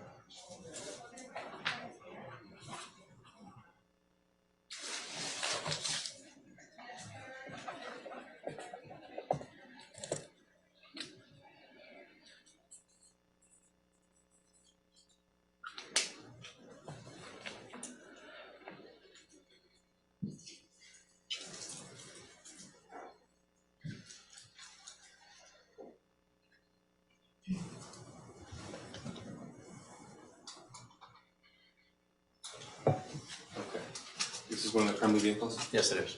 Correct. And this is 10:57, about 10:58? Correct. Okay.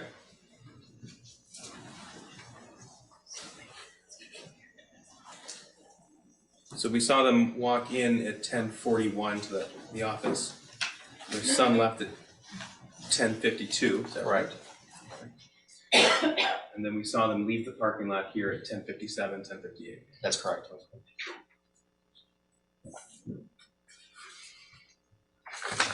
So how long total, if you know, were they in the counselor's office? It was about 12 minutes.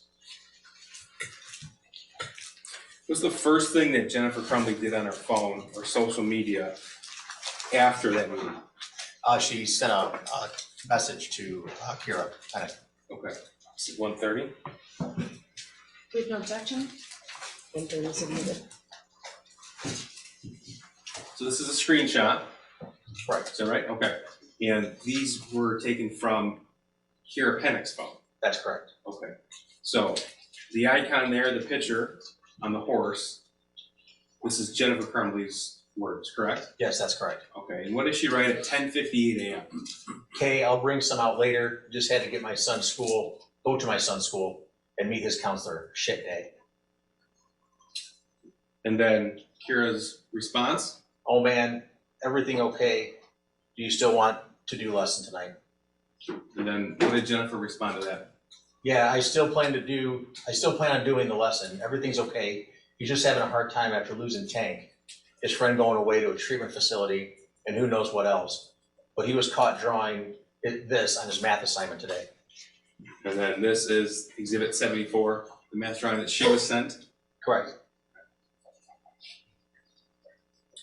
And then what did Jennifer write in this post, or in this message? As long as I can get out there early enough, because I had to leave work for an hour. I have a meeting in Southfield at 3. I should be done with that by 4. I plan on being there. Plus the vet said it's better for him to move around to keep his circulation going while he's dealing with mud fever. Good times. She's talking about her horse, right? Correct. When she said, I had to leave work for an hour, she's talking about when the school called her for the meeting. That's correct. And what was the response at 1:26 a.m.? I'm sorry, if you can read that. It's, Kira responded with, OMG, oh my God, he needs some horse therapy. I bet he, then it cuts off. Okay, that's fine.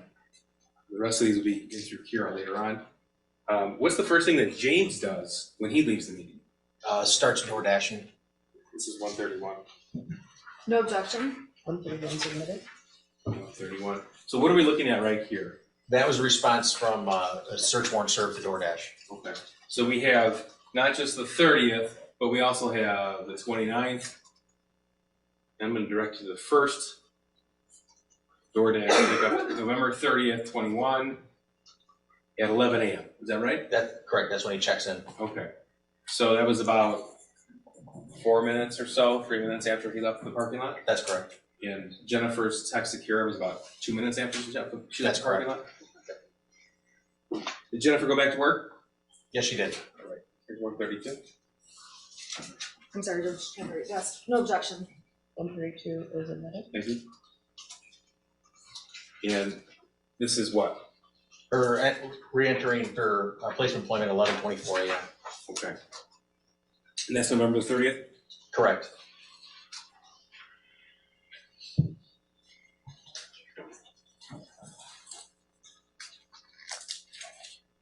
Going back to Exhibit 130. First, what's the next thing she does, either on her phone or social media accounts after 11:24? I'm sorry. If you recall, what's the first thing that she does after 11:24 on either her phone or a social media account? I don't recall. Well, that's fine. We have Exhibit 130 already admitted. So 11:26 a.m. Correct. Okay. So you read the very top line of that OMG needs horse therapy. Correct. This is 11:26 a.m. So she received this 2 minutes after she walked in the door at her employment. Correct, yes. Okay. Thank you. Go ahead and read that. It says, OMG, he needs some horse therapy. I bet he would love Mo. Whatever works for you, just let me know. I only have Bella's lesson tonight at 5:30, so anytime after her lesson is fine. And what did Jennifer Crumbley write back? Jennifer responded with, okay, yeah, well, he'll be coming with me tonight. James is working, he can't be left alone. From the context of this conversation, did you take it that he was referring to her son? Yes, correct. And what did Kira write in response? Does he want to ride? And her response? Jennifer responded, I don't know. Maybe brush a small horse so he's not intimidated, LOL. And then Kira? Kira responded, Mo would be perfect. And then Jennifer responded with, okay. Okay. Kira then goes on to say, make it a family event. Coming out to the barn, really though, I've seen some amazing things done with horses with kids. Thank you. Now, did Jennifer Crumbley text her son after that school meeting? Yes, she did. This is 133. I'm sorry, just, sorry. I have no objection, I'm sorry. 133 is admitted. Thank you. Now, this is the same text thread that we referred to earlier, found on Jennifer Crumbley's phone between, well, this was on the shooter's phone. Oh, I'm sorry, Jennifer Crumbley's phone, Yes, the entire text thread. correct, yes. Thank you. Okay. Green is Jennifer Crumbley, blue is her son. Correct. Okay. Tell us what she wrote to him at 12:21 p.m. on November the 30th. She asked, "You okay?" And then he responds shortly after that, "Yeah, I just got back from lunch." Okay. And what did she say? About 60 minutes later, she says, "You know you can talk to us and we won't judge." And his response to that at 12:42 p.m. At 12:42, he says, "I care, I know, thank you, I'm sorry for that, I love you." Now, we'll introduce the rest of the thread. Did she respond to that? No, not immediately, no. When did she respond to it? After the shooting started, After the shooting was made public? yes. How many minutes later, if you know? Over a half an hour.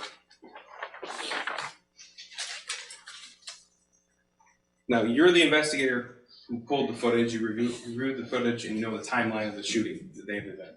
Correct. Okay. And so at 12:42 p.m., you know that was a few minutes before the shooter went into the boys' bathroom outside of classroom 258, and began to load his firearm. That's correct. And he emerged at 12:51 p.m. That's correct.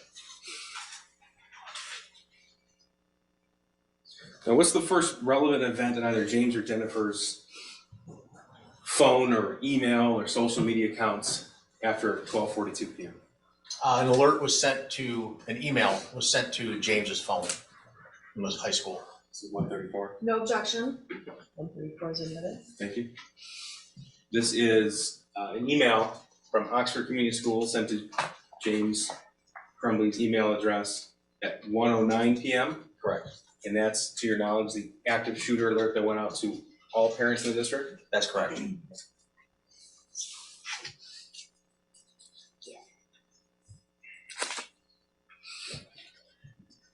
Now, when James received this, he was still making DoorDash deliveries?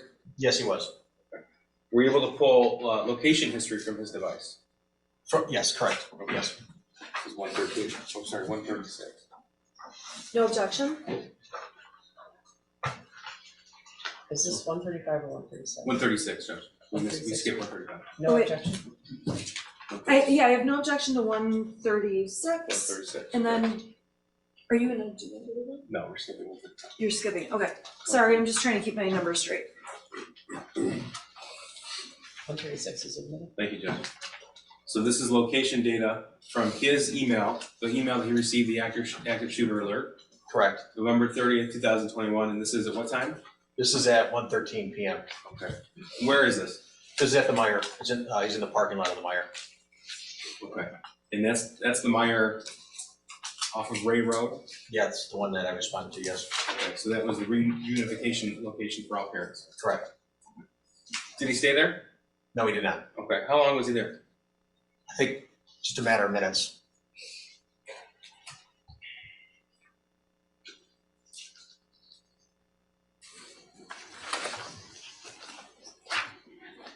But did he call Jennifer? Yes, he did. This is exhibit 137. No objection. 137 is admitted. This is a portion of the phone call from James Crumbley's cell phone download. November 30, 2021 at 1:15 p.m. He called Jennifer Crumbley. That's correct. Okay. And that was how long phone call?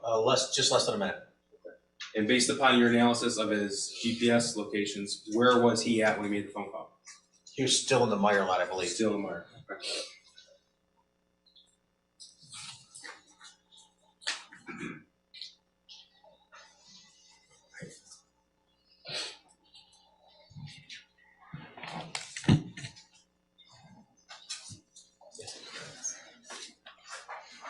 Now, did you find out that Jennifer Crumbley left her work around that time? Yes, she did. Okay. Exhibit 138 is a surveillance video of Jennifer Crumbley leaving work. Objection? No objection. 138 is admitted. So this is 1:18 p.m. Yes, it is. Okay, so this is after the active shooter alert went out at 109 and after she was on the phone with her husband. Correct.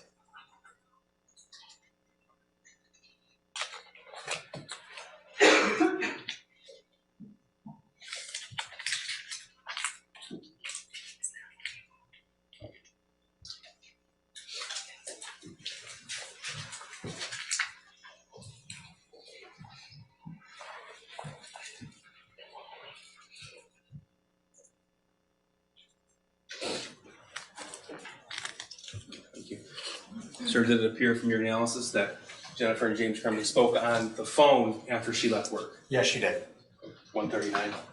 I apologize, just really quick. 138 was the video we just saw. 139 we have no objection to. 139 is admitted? And okay, and both were admitted, right? Yes. Okay, thank you. It's the call log off of James Crumbley's phone. November 30th, 2021, 1:19 p.m. And how long did they speak for? They spoke for a little over 10 minutes. Okay, when I say they, it should be clear. James and Jennifer. Thank you. Okay.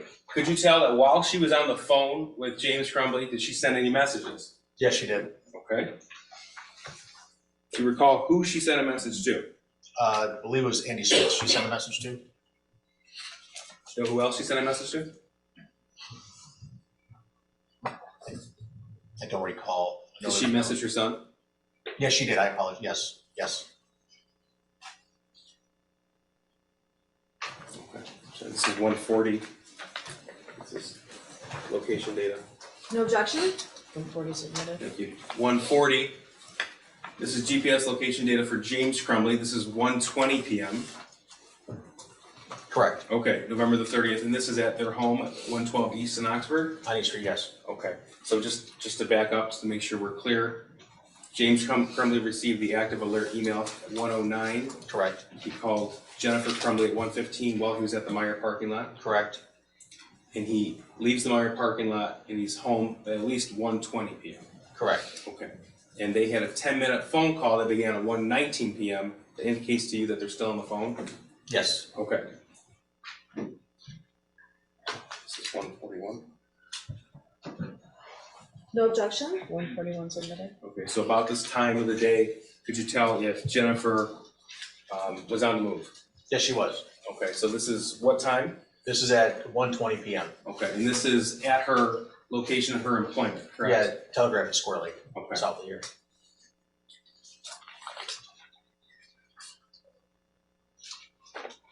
This is 142. No objection? 142 is admitted? So you said that while she was on the phone with her husband, she texted her son? Yes, she did. This is 142. Okay, I'm sorry, hang on. Let me just pull it up real quick, I'm so sorry. Okay, sorry, thank you. Sorry, thank you. November 30th, 2021 at 1:18 p.m. Did she respond to the message that he sent her at 12:42? Yes. What did she write? She said, "I love you too." Then says, immediately after that, "You okay?" Then 4 minutes later, she says, "Ethan, don't do it."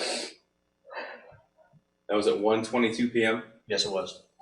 That was after James Crumbley was at their home, 112 Correct. East in Oxford. That's correct. That's while she was on the phone with him. Correct.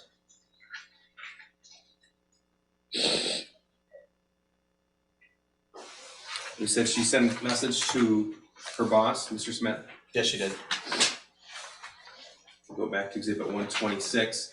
What did she write him at 1:23 p.m.? 1:23, she texts, "The gun is gone, and so are the bullets." And then what did he respond? He responds with, "I'm praying everything is okay." And Jennifer says, "OMG," or "Oh my God, Andy, he's going to kill himself. He must be the shooter." So that's right a minute after she wrote to her son, "Don't do it." Correct. And that's while she's on the phone with her husband. That's correct. Did you come to find out that James Crumbley called 911 that day? Yes, he did. Was that at 1:22 or 1:20, or was it later? It was later. And was it before or after they had this text message conversation? It's after. Phone call. After. Okay. So in fact, did you find that James Crumbley called 911 at 1:34 p.m.? That's correct. Exhibit 143. just the actual cause. No, no objection, thank you. 143, isn't that it? So just so council knows, it's all listed in the exhibit list. It says 911 call. Easier. It does, but I'm like, there's one of me. I'm going as fast as I can. I'm Okay. trying. Oh, that's right. Exhibit Okay. 143. What's the location of your emergency? Okay, I'm not really sure. I'm at my house. There's an active shooter situation going on at the high school. My son goes to high school. I have a missing gun at my house. I need an officer to come to my house right away, please. Okay, I'm not gonna be able to send anybody to your house right now. They're on the active shooter situation right now. I understand that. There's a million out there. I have a missing gun and my son is at the school. And we had to go meet with the counselor this morning because of something that he wrote on a test paper. And then I was in town and I saw a whole bunch of cops somewhere, and I made sure that I wanted to get to the hospital, since I was going to high school, and then someone told me that there was an active shooter, and then I went home just to find out, and I think my son took the gun. I don't know the him, I don't know what's going on. He's really freaking out. My son's name is Ethan Crumbley, C-R-U-M-B-L-E-Y. I'm just gonna put your phone first, one second, okay? To talk to Chris McKinney and see if I can do anything for you, okay? Thank you. Okay, Mr. Crumbley? Yes. Okay, I'm gonna give your name and phone number, and I'm gonna have our lieutenant that's out there dealing with the situation, he's gonna contact you, okay? What's your first name? My first name is James. Is that name Crumbley? Yes. Okay. And what's that phone number for you? 240 760 6483. Okay, do you know what your son was doing when he left the house this morning? He had on a pair of sweatpants and like a gray shirt, a gray like sweatshirt. Okay. Alright. Alright, so he's gonna give you a call, okay? I can't give you a time frame because of the right in the middle of all of this. I can't give you a time frame, but we're gonna give you a call so that it's possible, okay? Okay. Alright, thank you.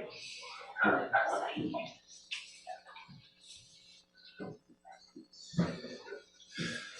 Sir, we saw the location data that James Crumbley left the Meyer on Ray Road at 117, and he was home by at least 120.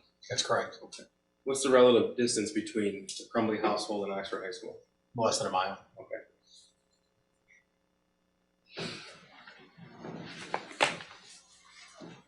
Now, after this phone call was made, did you learn that James and Jennifer arrived at the Oakland County Sheriff's Office substation in Oxford? Yes, I did. It's 145. No objection. Well, what is this, 144? 144, yes. Okay, 144 is admitted. So this is a call log.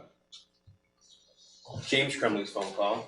Are you aware whose number that is, number 17? Yeah, actually, it's one of the sergeants in Special Investigations, Sergeant Joe Bryant. Okay, so this is after the shooter is taken into custody. Correct. Okay, so you know that he was taken into custody right about 1 p.m. on November the 30th? Yes, he was. Okay, and this is 1:50 p.m. Correct. Okay, so Sergeant Bryan learned who the shooter's parents are, and he made a phone call to James Crumbley. Correct. And shortly after this, did James and Jennifer Crumbley both go to the substation to meet with police? Yes, they did. No objection. No objection to 145 or 146. 145 and 146 are admitted. Just quickly, this is the verified. So they were in fact at the Sheriff's Office 148, both James and Jennifer Crumbley. Is that right? Correct. I'm sorry. Yes.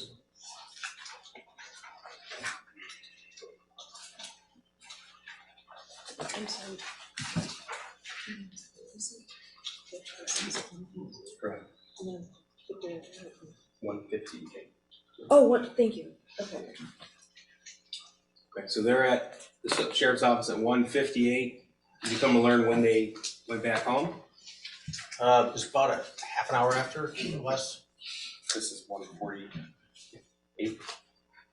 Okay, no objection? So we were able to, This one and 147. I'm sorry, 147 and 147. 148. Okay, they're both in blood. Right. So on Jennifer's phone, you can tell that she's at home by 2:30 Correct. on November 30th.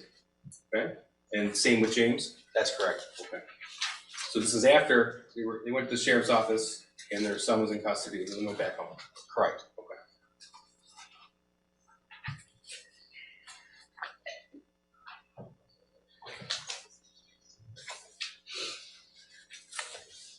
Now, sir, did you have the opportunity in the course of your investigation to review what we have referred to as the burner phones as well as the replacement phones? Yes, sir. Now, I'm going to move ahead to December the 4th, 2021. Are you aware that they were arrested in the early morning hours of December the 4th, 2021? Yes, I am. Okay. This is 149 and 150. We have no objection to 149 or 150. 149 and 150 are admitted. So I'm showing you 150. May I approach with 149? Sure. Sir, this is, why don't you tell me what that is? This is a report from Celebrate from a phone. Okay. And that's from her, what we call burner phone? Correct. Okay. And up on the screen, 150 indicates that she had set an alarm on her burner Robert, phone. I would just ask that the witness answer the questions. Yep. Leaving. That's fine. Assisting. That's fine. What is that show? This is there's a thumbnail of what is seen on the right side of the screen there, of the alarms being set at 6:30 on Saturday morning or 6:45 Saturday morning. And that's December the 4th, 2021. Yes, correct. Okay.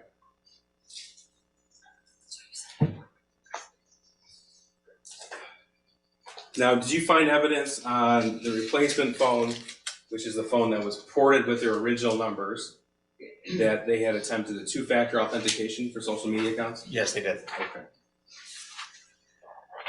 Now, we had talked at the very beginning of your testimony about deleted content and your ability to recover deleted content. Do you remember that? Yep. Okay. Were you able to uncover some deleted content in this particular case? Yes. And we've talked about the Facebook message chat between James and Jennifer Crumbley. Correct. And you've already indicated that that chat was deleted from Jennifer Crumbley's phone. That's correct.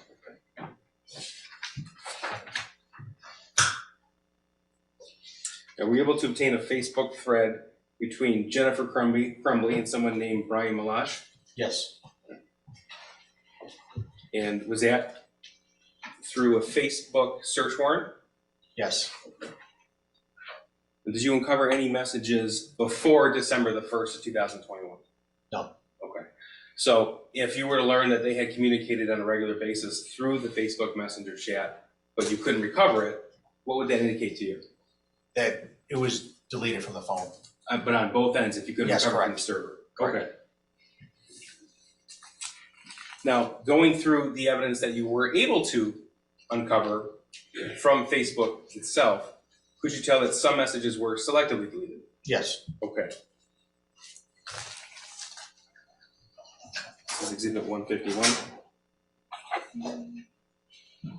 Is this one fine? Okay, no objection. 151's admitted. So this is portion of what you recovered from the Jennifer Crumbley and Brian Malash Facebook chat. Is that correct? That's correct. Okay. So what are we looking at here? The first message is an automated one sent from Facebook to the device. You unsent the message. Okay, and what's the next? The next one says, from Jennifer, we're on the run again, helicopters, not sure where to, I'll message you. And when was this message sent? You can see it says +0 for UTC. So you have to subtract 5 from the actual time that's displayed there, from there. So that would have been 7:31 in the morning. And what day was that? 8:31. That was on December 12th, or December 2nd, I'm sorry. Okay. So the shooting was November 30th. That was a Tuesday. Wednesday was December the 1st.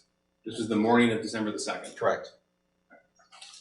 And this indicate to you that they were deleted by Jennifer Crumbley? Yes, correct. How can you tell that? The message, the automated response sent from Facebook saying you want to send a message. Also 151, what time and day is this?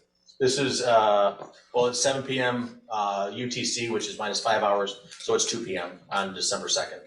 Okay, that's Thursday, December 2nd. And what did she delete from her phone? What message? She had sent him, "We're fucked." She deleted that? Yes, she did.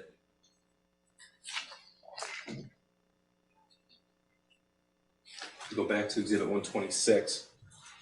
Were you able to tell that Jennifer Crumbley deleted some messages she sent to Andrew Smith? That's correct, yes. And how were you able to tell that? Because of the screenshots that were obtained from Andrew Smith don't match what was obtained from her Okay. device. It's exhibit 151. No objection. Okay, so before we get to 151, which is the extraction. 151 is already admitted. Yes, thank you, Jen. Before we show that on the screen, 126 here, these are the screenshots found from Andrew Smith's actual phone. That's correct. Okay, so at 10:05 a.m., this is Jennifer writing this and sending this picture, correct? Correct. Okay, and then we just gone through this. At 1:23, she wrote, "The gun is gone and so are the bullets." Correct. Okay. And then, what did she write after that? "I'm praying everything is okay." That's what Andrew Smith If wrote? that's what Andrew said, yeah. Then she responds, "OMG, oh my God, Andy is going to kill himself. He must be the shooter. And then what? I need a lawyer at the substation with police. Ethan did it." Okay. And then what did she write him at 3:39 p.m. the next day? Or later that day? Later that day, "I need my job. Please don't judge me for what my son did." And that was just a few hours after the shooting started, correct? Correct. And then what did he write in response and what time?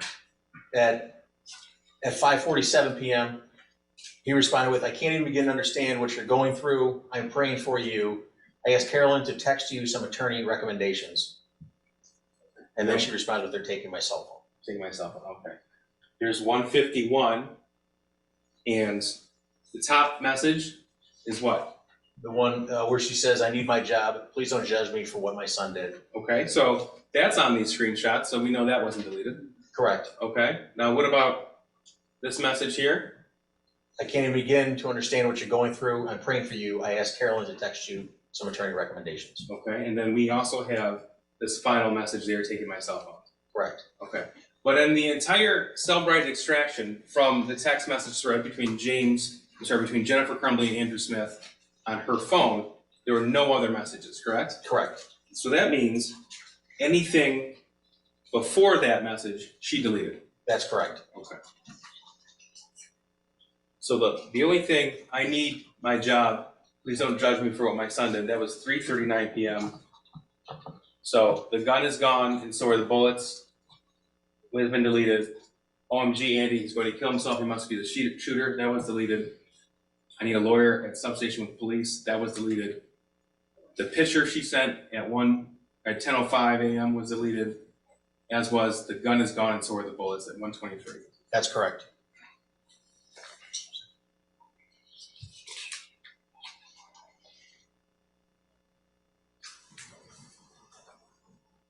So I'm going to turn now to the Facebook messages between Kira Pennick and Jennifer Crumbley, specifically comparing what was found on Jennifer's phone with what was found from the Facebook search warrant from that particular chat. Okay. All right. 153 and 154. Did we do something with 152?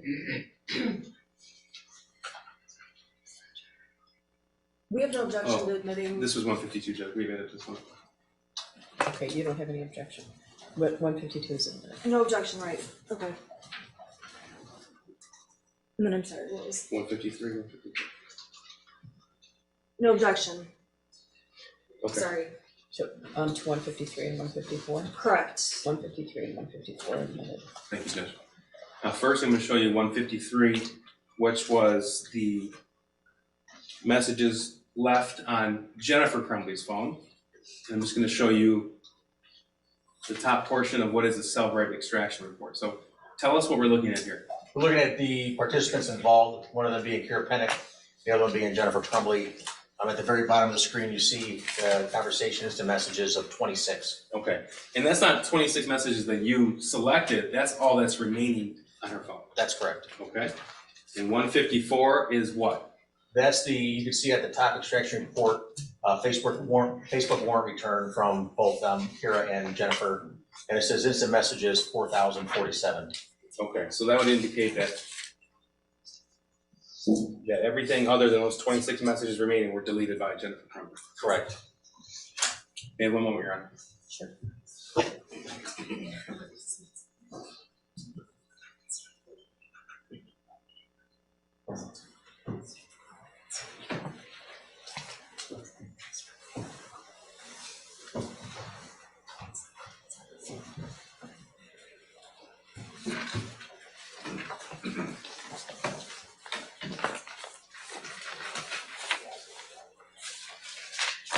Nothing further to say. Cross. Thank you, Your Honor.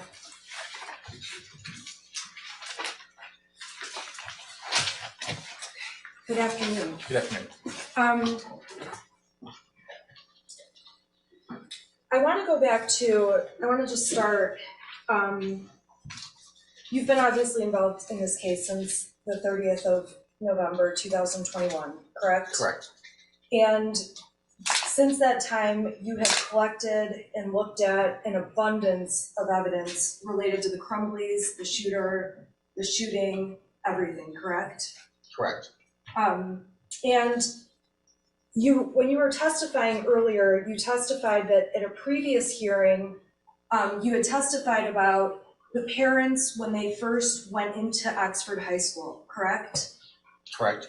And on that day, you had reviewed many, many materials prior to coming to court. Correct. And that hearing was a preliminary examination, which is a hearing that's before a trial, correct? Correct. And at that hearing, you did the best job you could in terms of explaining, answering questions. Correct. You were truthful on that day. Absolutely. As you're being today. Yes. And we can agree that you made a mistake about Mr. and Mrs. Crumbley arriving in the vehicle together at the school. Because of the video, how it jumped, yes. Okay, an honest mistake. Correct. And it's fair to say that when you didn't have more information, you made an assumption that they had been in the same vehicle together, correct? Correct. I didn't know how many cars they had at the time. You see them walk into the school together, but you couldn't see before that. Correct. And that's why you testified, honestly, you thought they had arrived together, but it was incorrect. Correct. And so you would agree with me that the more information you have about any topic, and the less guessing, the more accurate the information will be that you give on this witness stand, correct? I wasn't guessing before. I didn't know how many cars they had. I just saw them appear in front of the car. Right, so when you testified and said they arrived in the same car, that was incorrect. Correct. And I'm saying that had you had more information about seeing the vehicles pull up or seeing each one get out of separate cars, your testimony would have been different, correct? It would have been included in the video, correct. And so my point is, you do the best job you can with the information you have. Yes, ma'am.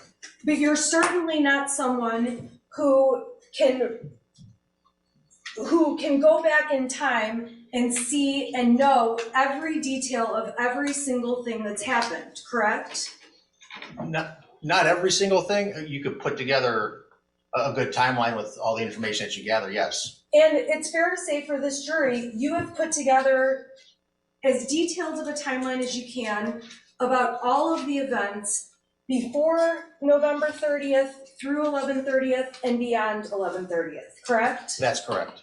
And when you are doing that, you are taking data from cell phones and other investigators, from surveillance, from all these different materials that are a part of the investigation in this case.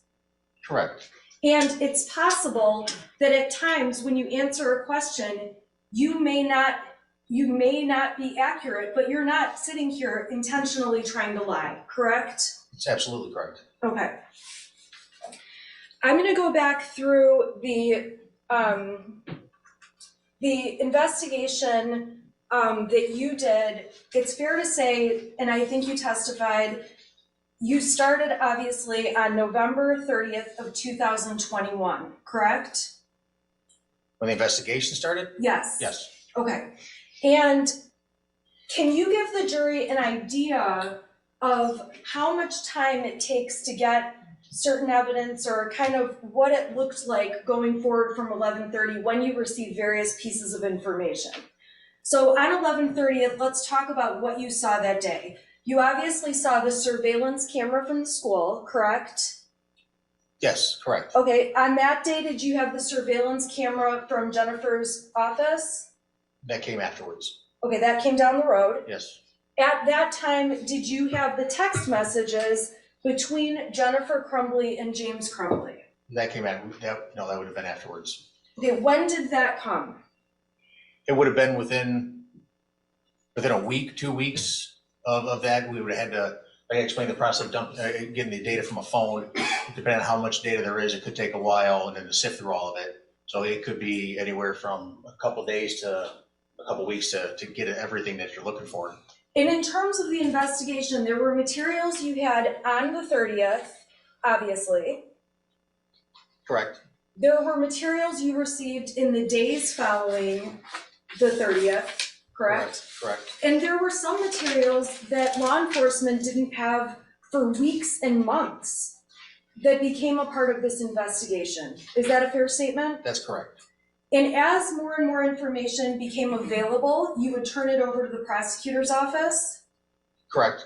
And then you would assume that they would turn the evidence over to the defense for it to be used in court by all parties and the judge. Yeah, I knew my job. I don't know what they're, yeah, they have to give that up. Yes, I understand that. Okay, so at the time on the 30th, it's fair to say all of the evidence that you have in this investigation, I'm sorry, not on the 30th. The 30th was the day of the shooting, and Mrs. Crumbley was arrested overnight between December 3rd and December 4th, correct? Correct. And it would be fair to say that between November 30th and December 3rd, your office and team and all law enforcement were working as hard as they could to collect information and collect evidence, correct? Correct. While you were working as fast as you could, there were a number of materials that you did not see until after Jennifer Crumbley was arrested. Well, just because of the sheer volume of information that we were pulling together at the time, yeah, I mean, it took a while to go through it. And when you're looking at all of the information about Jennifer Crumbley in this investigation, much of what you're doing is looking back in time in hindsight. In hindsight, we're trying to put a story together, a series of events or a digital footprint of what had happened. We're trying to put that together. And as you're trying to put that together, you're doing the best you can to make the timeline and the evidence make sense, correct? Correct. But in terms of what happened in the months before the shooting, the day of the shooting, and the days after the shooting, you obviously were not with the Crumbleys 24/7, correct? No, I was not. I didn't know them before this. And it's impossible to have, there isn't any way to have a videotape, for example, of all those months, that shooting day and the days following, correct?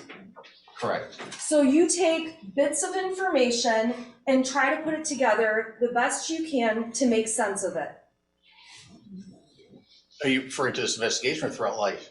Well, both. I mean, I guess we do that in both, right? I guess in my life, if my son had hallucinations, I would have taken serious pause with that. All right, let's stop for 1 second.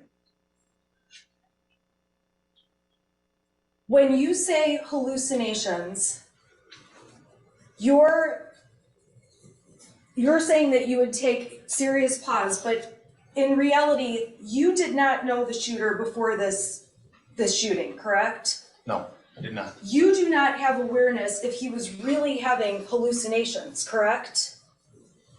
I would have taken some time to look into it. You're aware that there's this text thread, and we're going to get into it later, where he's telling his parents he's seeing things, correct? Correct.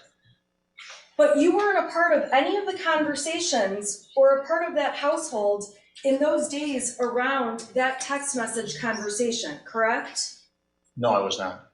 You're You said not, you didn't know them before this. okay, you're not aware of what Jennifer and James and their son had been talking about in person before and after those text messages. Well, from the text message, I know the son on a couple of occasions asked or spoke with his friend about seeing a doctor or wanted to go see his doctor, tell his parents tell his parents that he wanted to go see a doctor. And while there are texts between the shooter and his friend, you have no evidence that Mrs. Crumbley has ever seen those texts, correct? That she has read them? No, I Right. do not. You have, so there's text that the shooter sent to his friend, and you have no way to know whether Jennifer Crumbley ever saw those text messages, correct? Other than his own words say, I'm going to tell my parents tomorrow that I want to go see a doctor. That telling his friend, I want to go see a doctor and I'm going to tell my parents tomorrow, you don't know if he really wanted to go see a doctor or was going to tell his parents, correct? I understand that's counsel's argument, but it's improper questions. You already answered the question. Okay, you don't know whether Mrs. Crumbley saw the text between her son and his friend. No, I do not, ma'am. And I'm also making the point, Your Honor, and the question is, you also don't know if it's true that he really planned to tell his parents anything. He has a text to a friend saying that, but you don't know whether that's true or not, correct? Other than him saying on a couple occasions, no, I don't.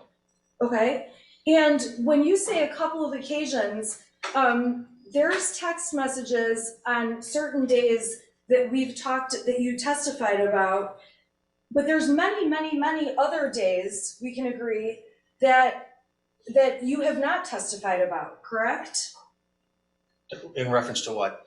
In reference to what he said to his friend, or in reference to what he said to the Crumbleys.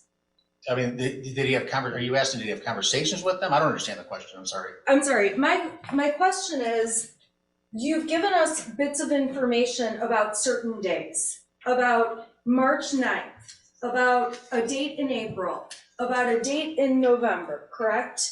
Correct. Okay, there's a lot of other dates that you did not give us information about what exactly was texted to and from Ethan Crumbley and Mrs. Crumbley, correct? Correct, there wasn't much texting between them. Okay, you also, there's certain messages that you testified about between the shooter and his friend. Correct. There's also a lot of other text messages between them that you have not talked about.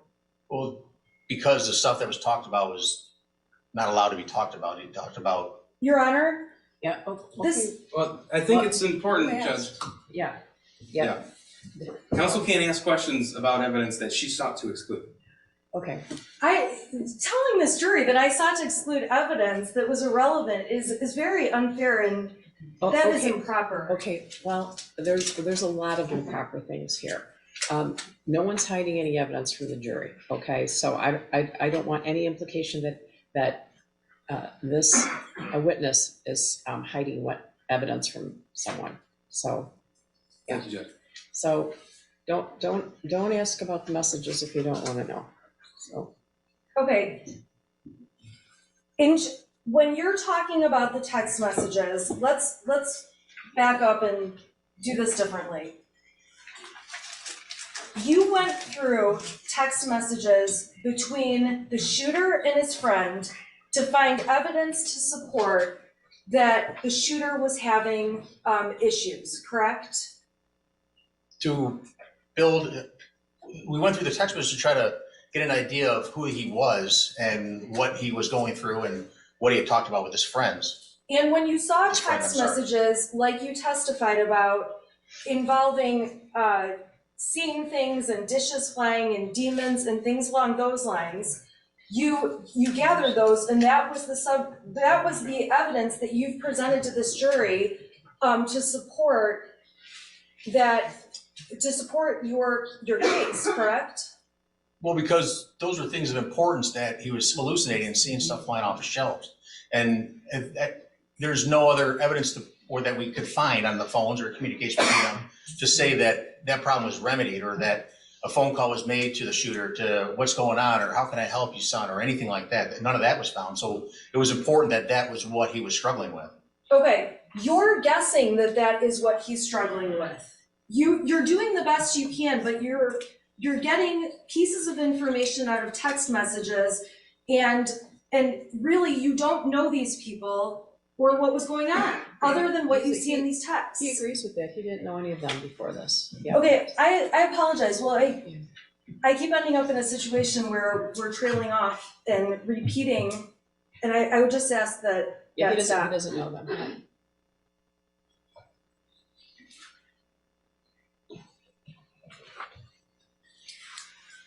When Mr. and Mrs. Crumbley were at their home and law enforcement came to their house, it's accurate that the cell phones from the parents were taken by law enforcement. The first time they came to the home? Not necessarily the first time. I'm asking, police took the cell phones that Jennifer and James Crumbley used. Police took those phones, correct? Yes, they did. Okay. And when police took those phones, Mr. and Mrs. Crumbley obviously went and bought burner phones or track phones. Correct. And you've testified that you can see that Mr. and Mrs. Crumbley, or at least Mrs. Crumbley, attempted to get into some accounts that required two-factor authentication. That's correct. Can you please explain very quickly what two-factor authentication means for the jury? It's so someone can't get into your account with just simply your password. When you open up an email account, or you open up a Facebook account, and it tells you, put your phone number in here. So when you try logging in from a phone or a device that Facebook doesn't recognize, it'll send a text message to the number that you send a text message to. So then you enter that code into the app as you're trying to log into it. So it's two-factor authentication, your password, and then a text message from the provider. And so for things like sometimes bank accounts or portals to get into doctors, things along those lines, sometimes two-factor authentication is required where you would need your original phone, correct? Correct. Or at least your phone number to be able to gain access to your own accounts. That's correct. There are accounts that will block you out if you're using a device it's not used to seeing when you log in.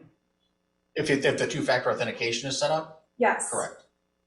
And so in this case, you could see that Mrs. Crumbley attempted to do some two-factor authentication and was unable to do so, correct? I don't know what she was unable to do. So I know there's a text message that was received from Instagram with a two-factor. I don't know what happened with after that.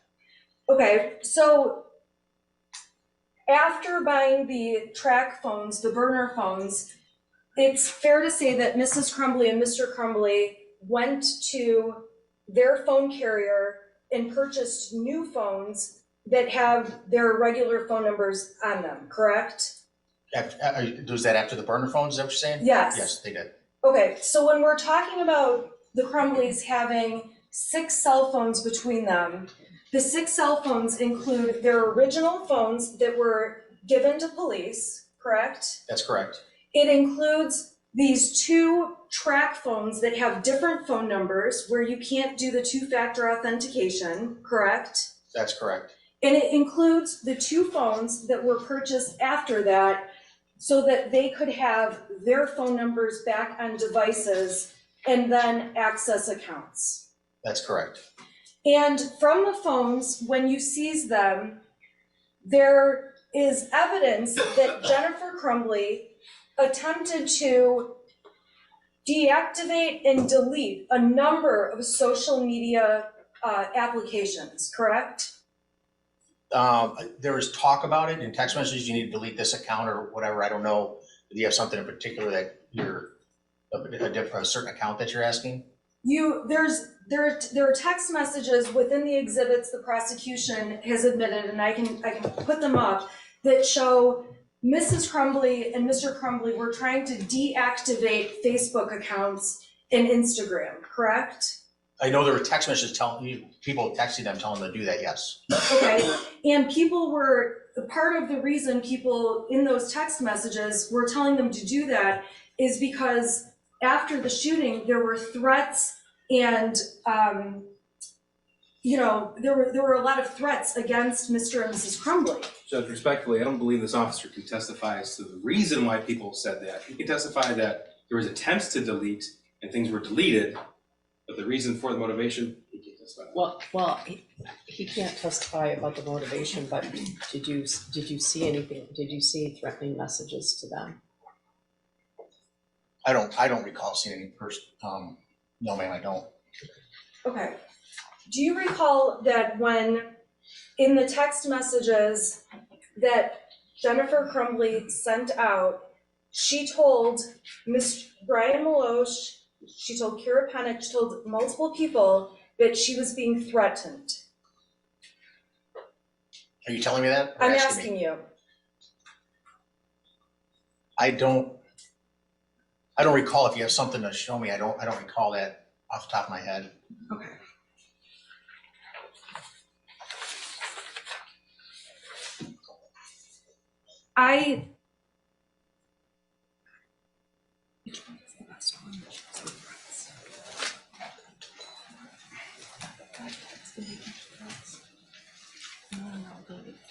Did you tell Karen or Andrew something? Yeah, the further down, Kara's message, the safety and stuff. The 130, people hold Kira for extras. Okay, this is for yours. Okay.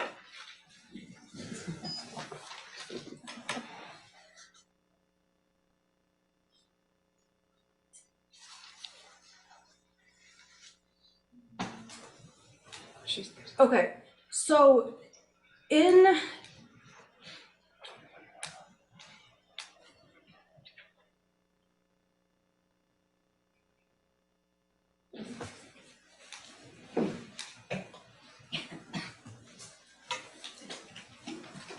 okay. I'm gonna put on the screen exhibit number 130, which was admitted in your prior testimony. Is it? Right. Yeah, sorry. Okay, now within the text message thread between Jennifer Crumbley and Kira Pennick, this is a screenshot that was in that text thread, correct? This is from Kira Pennick's, a screenshot of hers? Is that what this is? This is in exhibit 130 that's been admitted. These are screenshots with Kira Pennick. And I am asking you, this is a screenshot showing threats to Jennifer Crumbley that Jennifer Crumbley showed to Kira Pennick. I don't know. I don't remember ever seeing. I don't know where it says Kira Pennick in the title of the image, but I don't know. Okay. Is there a copy of the exhibit that you could? Did you say this is in 130? Your Honor, this is in 130, and I apologize. I am going to have to go in detail through each exhibit. I did not want to do that, but it's very clear I'm going to have to. So I'm going to the top of this. This is a 28-page exhibit, okay? This was He's having the same challenge you are, is that there's so much paper that right. he can't say, if there's a hard copy of the exhibit that could help him, right? Is there, do you have? May I approach? Yeah, Yeah, that's, okay. okay, so this was admitted, these were admitted screenshots through your testimony. Do you recall that? Yes, I do. I see the, Okay, Does that document refresh your recollection? well, this part, the word says, met with his counselor. So yeah, that part, I remember that. okay. And in the thread, we see what you testified about in terms of Jennifer Crumbley sending over a copy of the math assignment. Correct, I see that, yes. Okay. We see the testimony you gave about Ethan being upset, having lost his friend and going away, and his dog. Correct. Okay. Going further down, this is before the shooting started. Okay, so I'm on page 4 of that exhibit, going into page 5. This is all before the shooting, correct? Correct. Okay, and in this part, they're talking, Jennifer has told Kira Pennick, as you testified, about the math worksheet. Yes, She's told Kira Pennick about, I had to go to the counselor's office to have a meeting with them. correct. Kira's talking about what horse Ethan could possibly be with that day that might make him feel better. Correct. And as the text thread goes down further, Kira and Jennifer, it's fair to say, remained in contact through the time of the shooting and after the shooting. Correct. Okay? And on November 30th, Kira Pennick is asking, she says, I heard there was a shooting at Oxford High School. Is Ethan okay? Correct? Correct. Okay? Saying, if you need anything, let me know.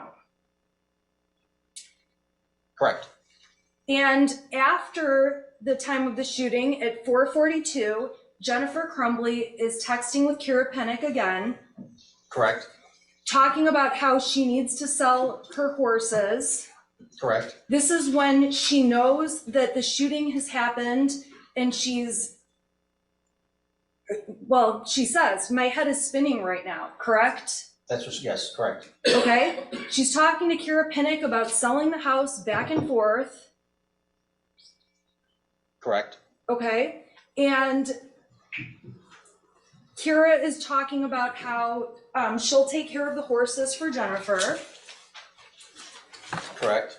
Okay, and Jennifer says, I don't have my cell phone right now. She tells her I'm on this track phone Correct. because the police have her real phone. Correct. Okay, and then Kira tells her about how there's stuff on Facebook. People are figuring out what's going on, correct? Correct. And Jennifer indicates, I'm off Facebook, I'm still in shock. Correct. Okay? And Kira offers to send Jennifer, can you receive pictures? I'll screenshot it, correct? Yes. And then Kira goes on to send Jennifer screenshots of something a mutual friend posted that was about the shooting, correct? That's correct. And their discussions are about, it says right in the exhibit, I cannot believe people on Facebook. I'm so sorry you're having to deal with this stuff, correct? Correct. Okay. She asks a question about the medication, and Jennifer indicates we're at a hotel in Lapeer and that the news is live at her house, correct? Correct. Kira's response, at least in the text messages, is please stay safe, correct? Correct. And Jennifer sends her over what appears to be a screenshot from a social media app, maybe Facebook, or I'm not exactly sure, but you can see that Jennifer sent a screenshot where she has received nasty messages to her. Judge, I'm just going to object to the form of the question. Mr. Rogowski can certainly read all of this, But calling it a threat or nasty, that's not for him to answer, that's for the jury to determine. Well, yeah, they can characterize them, They can read it. but definitely they're not nice. Okay, can you please tell the jury what these messages say? Larry Barton. I'm sorry, you want me to read them? What Sure. it says on it? It says rotten jail next to him. Okay, Brandon Hegwood. What a shame on you. Kaylee Camacho. Fuck your ugly ass kid, I hope. Adam Tank. What a fucking coward, Ethan. Jennifer Crumbley text to Kira, I can't go home. Correct. And Kira texts back that she's concerned for Jennifer's, when she says you guys, I'm concerned for you guys, and is expressing concern, correct? That, yes, to stay away from the horses, correct, yes. Okay. She also says she's worried about your horses or hurting you while you're here, correct? Correct. Okay. It's fair to say that Jennifer and James are afraid of the public's reaction to what their son did.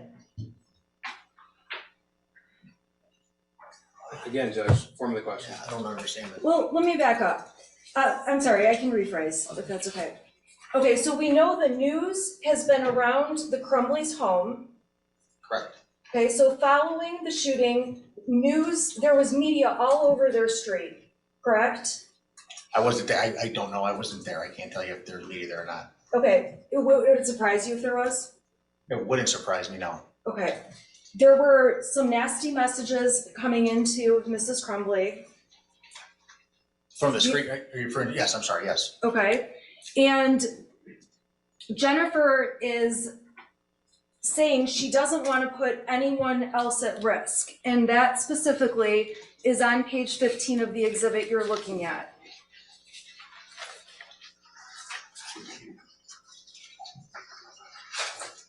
Correct.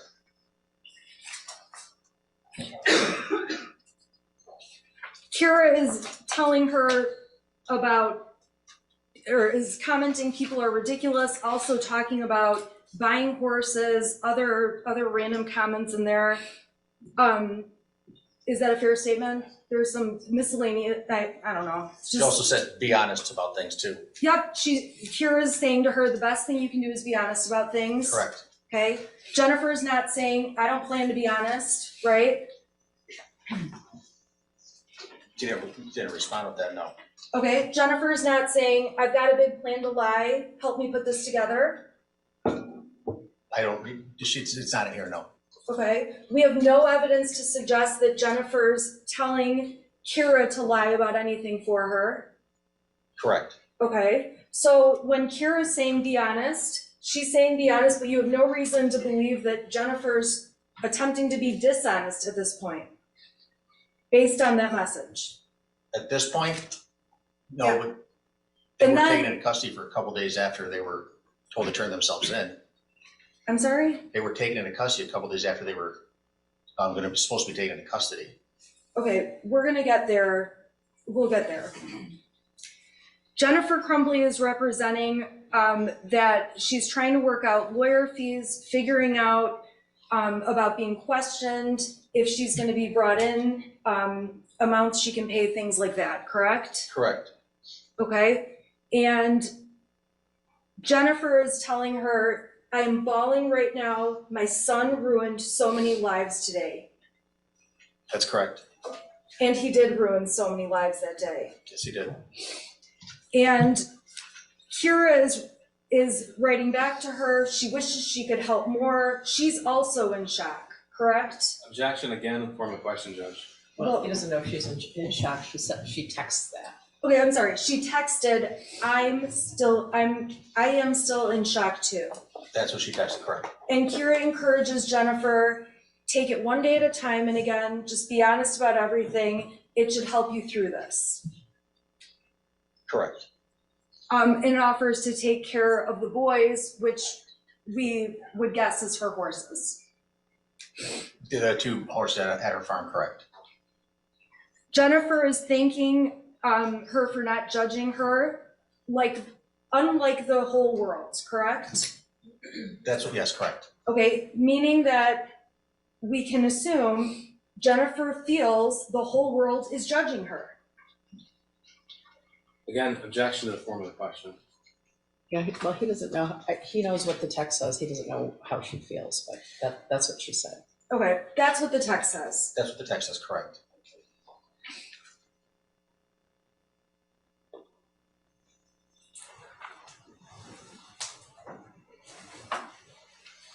Kira says that she's not going to essentially judge Jennifer. It doesn't remotely make her think it's their fault, correct? That's what Kira texted, yes, correct. And then Kira says, it sounds like Ethan was a troubled kid. Correct. It's unfortunate this happened. That's correct. Okay. And Jennifer is texting her back, I wish we had some warnings. Something. That's what Jennifer texted back to her, correct? Yeah, the hallucinations, back to that, could have been warnings for seeing demons. Okay. And again, you didn't know these people, you don't know the context, you don't know what they discussed. We've already covered that earlier in your testimony, right? I do not know them before this prior. Okay. Correct. So you've talked about the hallucinations many times, the jury gets it. There's a text about hallucinations. We all agree, those are there, okay? To you, those would have been alarming. You would have acted differently based on getting that text. Absolutely, I would have. Okay. Jennifer Crumbley is texting her friend Kira in this text thread. That's what we're going over right now. Okay. And her texts are saying, I wish we had warnings. Correct? Correct, that's what she put, yes. Okay? And Jennifer Crumbley wrote, he's a good kid. They made a terrible decision. And there may be typos, but it says, he's a good kid. They made a terrible decision, correct? That's what she typed, yes. Okay. Kira responds back, there probably were warnings, but nobody saw them. Hindsight is always 20/20.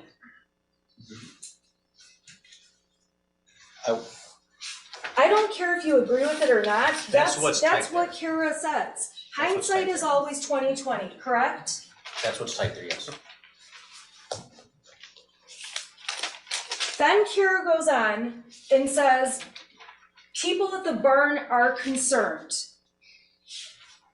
I'm sorry, I'll go slower, okay? A lot of people have found out Ethan's all over Facebook. That's the next thing she says, correct? Correct. And then she goes on to say, people at the barn are concerned. Correct. She tells Jennifer, I think it would be best if you didn't go out to the barn, or if you do, you should be escorted by police, correct? Correct. When someone's escorted by police, that's usually for safety reasons, correct? Possibly, yes.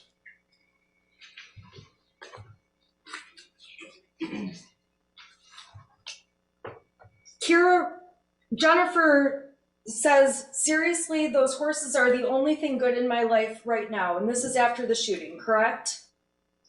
Correct. And Kira responds, I understand that, but we all need to be careful. Correct. So it's fair to say there was a concern about safety regarding Jennifer after the shooting, and also other people around her were concerned for their own safety. Correct. And it's also fair to say, and if you don't know, please just let me know if you don't know, a lot of people in this state hated Mr. and Mrs. Crumbley when they heard about this shooting. Judge, he can't possibly answer that question. Yeah, I don't know how he can testify to that. Okay. There was widespread attention. There was widespread attention. Yes, there was, that, of course. And there were many news articles. Correct, yes. And people on anything like this are naturally upset to see a school shooting, Absolutely. and people naturally are angry to hear that children have died. Absolutely. And this was the kind of event that sparked a lot of emotion in a lot of ways. That's fair to say. That's fair to say for you personally. Absolutely. You would imagine that for other people, they were personally affected by this, very emotional. Yes. And it's fair to say that this kind of a tragedy it was just horrific. We can agree it was horrific. The shooting, yes, it was, absolutely. Jennifer tells Kira to call her on Facebook. She's on a track phone, needs to figure some things out, correct? Correct. If they did have a phone call, you're not aware of it. Well, and I'll slow down. The next message says, "Sorry, I missed your call," from Kira, correct? Correct.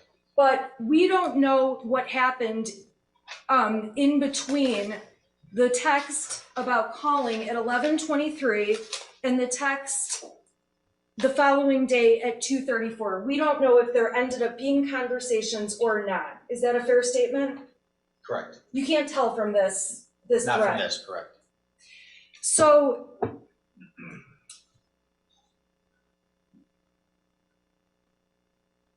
they're going back and forth, talking more and more about letting her know later today, things like that. There's talking horses in between all of this. Is that a fair statement?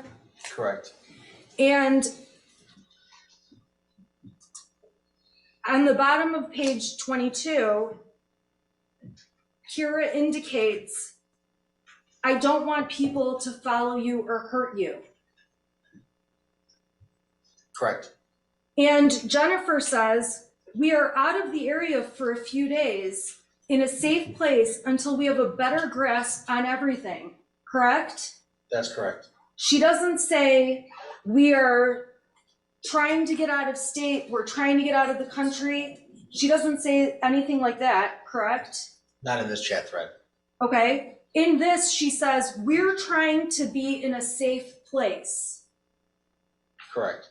which would indicate safety is, of course, a concern to the Crumbley parents.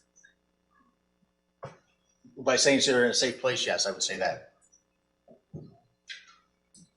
Kira says, "I'm glad you're safe. I care about you guys," correct? Correct. She assures her she'll take care of the horses. They'll talk about buying them, figuring out somebody to buy them, correct? That's correct. A few more text messages back and forth about meeting before then. And then on page 24 of that exhibit, Jennifer says, "What's your number? I want to call and set up a safe place to meet," correct? That's correct. Okay, she mentions that her messenger is probably being monitored, She does say that, yes. okay? And she's talking about she needs to get stuff, discuss the horses, correct? That's correct. And let's see, they're going through more about whether cash or checks are best. What page is that? It's I see that, on yes, I'm sorry. 25. Yes. Okay, and you're aware that after the night of the shooting, the Crumbleys went and stayed in a local hotel. Yeah, correct. They went to a hotel, yes. Okay, and the next day they went to a different hotel. Correct. Okay, which was also, I mean, maybe an hour from here, a local hotel, not out of state, not out of the country, right? Within an hour, yes. Okay, and so in the days following the shooting, the Crumbleys did not return to their home in Oxford. They did not know. And as far as you know, since the day of the shooting, the Crumbleys have never returned to their home in Oxford. No, they've never been back.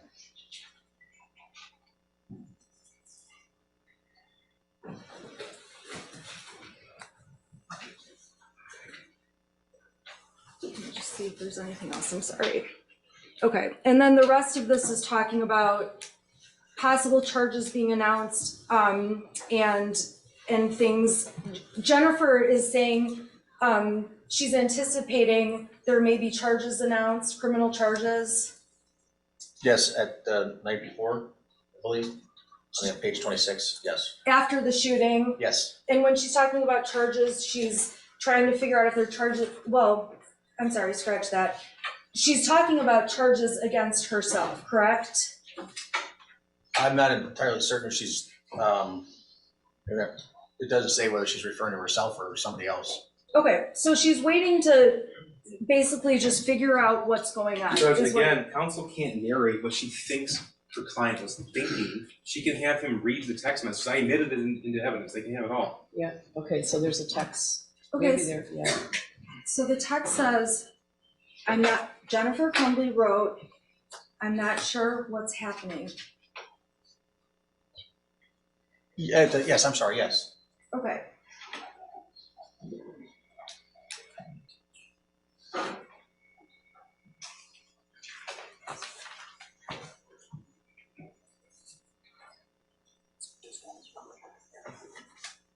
From the text message thread that the prosecution introduced between Jennifer Crumbley and Brian Maloche, we also can conclude, and if you can't, let me know, that Jennifer Crumbley was trying to deactivate and delete social media accounts. I believe she was, yes, I believe they discussed that, yes. And Jennifer Crumbley is asking Brian Maloche things about, can you still see James's Facebook? Can you see my Facebook? Questions like that, correct? Correct. Okay. James and Jennifer Crumbley Jennifer Crumbley in her text messages is very clearly making it obvious. She is telling Brian that she is shutting things down. Like that. I don't remember the language that she used. I know they talked about it. I don't remember if she was afraid of shutting things down. If a person has a Facebook account that they deactivate, okay, I'm gonna go even slower. When someone has a Facebook account, other people in the world have the ability to see that account, correct? If it's public or your friends or whatever other security you're setting, well, yes. However you have it set up, Yes, you allow who can see the account and who can't, correct? that's correct. If you do have an account and you don't want the world to see it, if you deactivate the account doesn't appear when people look for you on Facebook, correct? That's correct. So if the Facebook account is deactivated, people cannot send you messages through Facebook, correct? That's correct. And they can't send you messages through Facebook Messenger.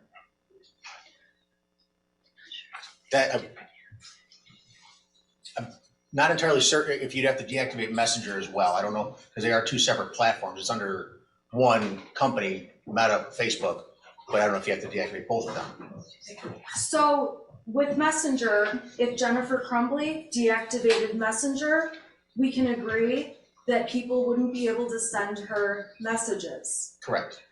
And in general, if a person is trying to avoid having people find them on social media, deactivating the account makes it so people don't find them, correct? Correct. So for example, Instagram. Jennifer Crumbley had an Instagram account and you testified about that to the jury, correct? There's a two-factor authentication test message that was found, yes, with Instagram. Is that what you're referring to? I'm not referring to the two-factor authentication, but you testified that Jennifer Crumbley had an Instagram account. Well, we can agree, she had an Instagram account. There were posts that were admitted the other day, I believe, right? Right, Yes. and in that, on Instagram, the whole point of Instagram is to post photos or videos, correct? Correct. And we can see the Instagram account that Jennifer Crumbley had with videos and pictures she had posted over time. Correct. And when a person turns off or deactivates their Instagram account, other people in the world don't have the ability to see those photos any longer, correct? That's correct. Other people in the world don't have the ability to send messages through Instagram to the person that's deactivated their account. Correct. So, as a computer expert, if a person is trying to avoid having people see them or find them or see posts of theirs, even old posts, deactivating the account will accomplish that task. Correct.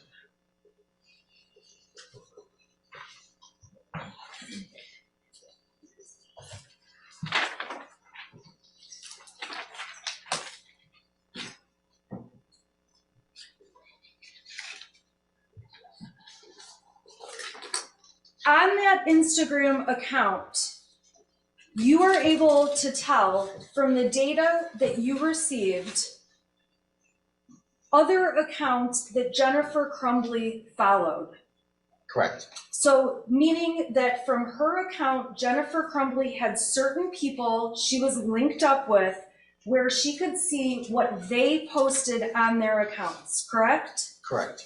And on the flip side, people she was friends with on Instagram or connected to could see what she posted. That's correct. And we know that Jennifer's son had an Instagram account, e.crumbley, correct? Correct. And we can tell that Jennifer's account was connected with her son's in a way that she could see what he posted on that account. Correct. And we can presume he could see what his mother posted. Correct.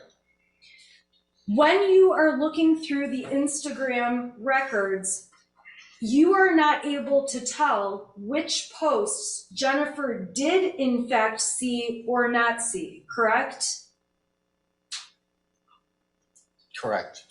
So if the shooter posted something and Jennifer Crumbley had not checked Instagram, it's possible she would not have seen it even though he posted it. Possible. If he posted it and she looked at Instagram and looked at his account, looked at his profile, is that what it's called? She would certainly see anything he posted. Looked at his account, you're saying, I'm sorry? Yes. Correct.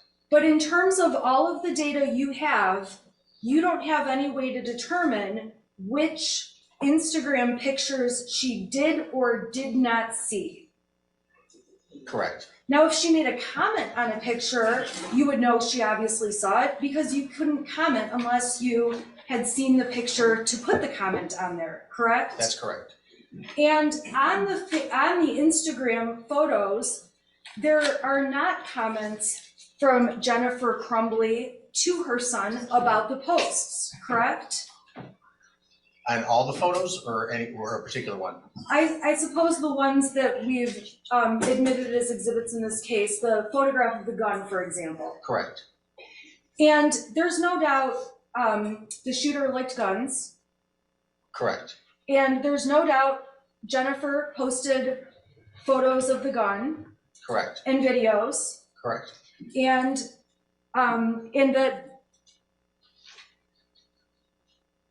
even with what she posted, we can't tell if the shooter could see her posts. Possibly, correct. He may have seen them, he may not have seen them. That's correct.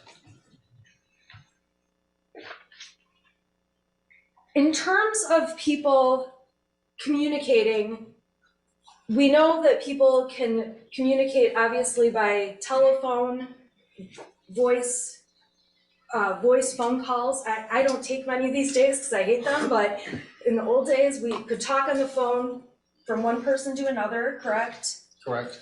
And there's the ability, obviously, to text. People can send messages from one person to another. Correct. And in terms of people's habits, some people may delete texts when they get them. Correct? Correct. Some people may keep every text they've ever had. That's correct. Some phones will delete texts after a certain period of time. Not unless the user tells it to, no. If someone gets a new phone, there are occasions where the old text from the old phone may not come up on the new phone. I can't say for certain, I don't know, I haven't tested something like that yet, I don't know.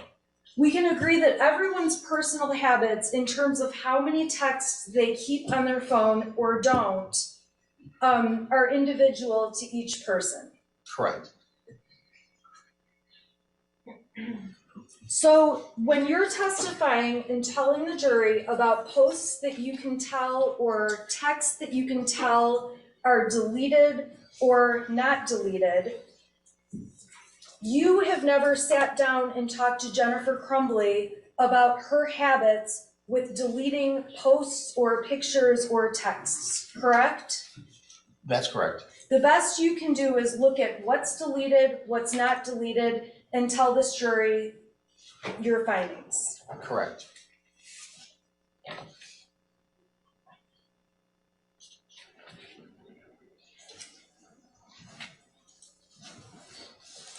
I want to go to March 9th of 2021. You testified pretty extensively about that date. Do you recall the materials from that date? And if not, I can certainly.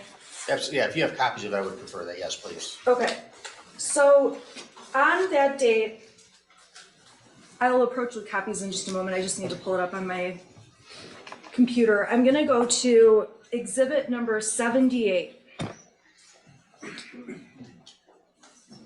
Okay. So, Your Honor, may I approach the witness? Sure, I can. He has them on his screen. You said you wanted hard copies. Either way, it doesn't matter. Okay, oh, okay. Are you okay with the That's screen? Or do you want? I'll have that, please. Okay. Yes. Thank you. Okay, so March 9th is one of the dates that you talked about. Correct. And the text messages that were introduced make it clear that James and Jennifer Crumbley made plans that day to go out to the barn, correct? Correct. And you have photos confirming that they were in fact at the barn, photos of horses they took. Correct. Okay, the jury has seen that the data shows the times these photographs were taken, so we know they're taken on March 9th. Correct. Okay, you've brought in GPS locations to prove they were there on that date. Correct. Okay, and it's on that date that Ethan Crumbley, the shooter, is sending his parents some texts that were admitted through Exhibit 82. Do you recall those texts? I do, yes. Okay. Now, in these texts, starting at, I'm going to put it up on the screen.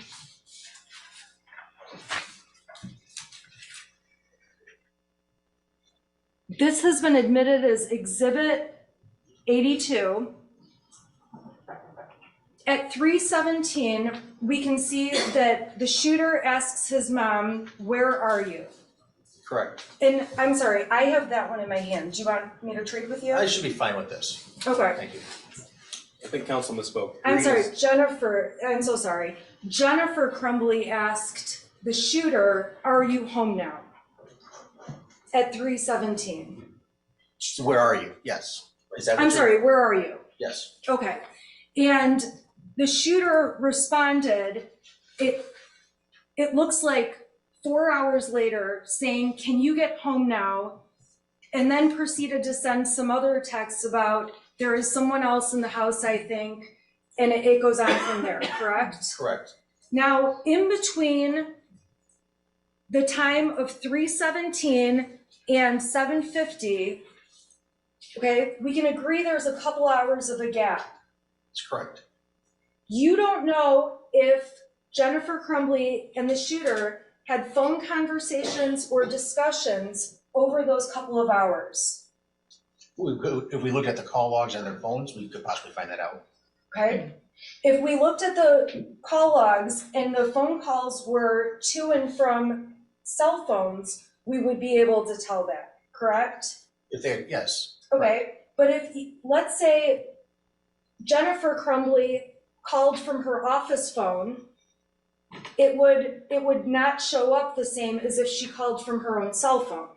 Well, the number would be different, correct? Okay, and when you and law enforcement went through looking for phone calls, there are not, you provided over several call records, but not call records for example, Jennifer Crumbley's office with Ethan Crumbley. There were none entered as exhibits. I can't say for certain right now with all the information I looked at, if there were any, off the top of my head. You don't know if there were any? Right now, I don't know. Okay. And you also don't know that day, on the 8th, you know that they're planning to be at the barn. James and Jennifer make plans to go to the barn that Correct. day after work. Correct. Okay? Between the time they make these plans and the time the shooter texts, can you get home now? You don't know if Jennifer Crumbley or James Crumbley has physically been with the shooter. Right, no, I do not. From that chat thread right there, I do not know that. You don't know the discussions on that day that may have taken place in between the shooter and his parents. Right, from this, I can't tell you that. Is that what you're saying? I don't understand. Right. Correct. Right. The best you can do is piece together bits of information, but we can agree there's gaps of time where you don't know definitively what happened. Correct. Right now, yes. We can agree there are any number of things that could have happened between 3:17 and 7:50 that there would not be evidence to show you what exactly happened, correct? If there is none there, you mean? Is that what you're saying? Right. Correct. And the only people who would know if they can even remember the day years ago would be the people who were present. So Mrs. Crumbley and the shooter, correct? Correct. They would be the only people who truly know what they spoke about or didn't speak about on that day. Correct. So when you see these texts, and I understand you find them alarming, I imagine that the texts, and please correct me if I'm wrong, that you find alarming are the texts about there is someone in the house, I think, someone walked into the bathroom and flushed the toilet and left the light on. I thought it was you, but when I came in, no one was home. There is no one in the house though. Those are some of the texts that you found to be problematic, correct? In the fact that there's no response in between any of those, yes. Okay. We can agree there's no response, but you don't know if, okay, we can agree there's no response by text between Mrs. Crumbley and the shooter, correct? Correct. But you also have no way to tell when you see text messages like this, at what time Mrs. Crumbley read those texts. Correct. You'd be able to tell that if it was read, but yes, not what time. Okay, so for example, when the shooter texts, "Can you get home now?"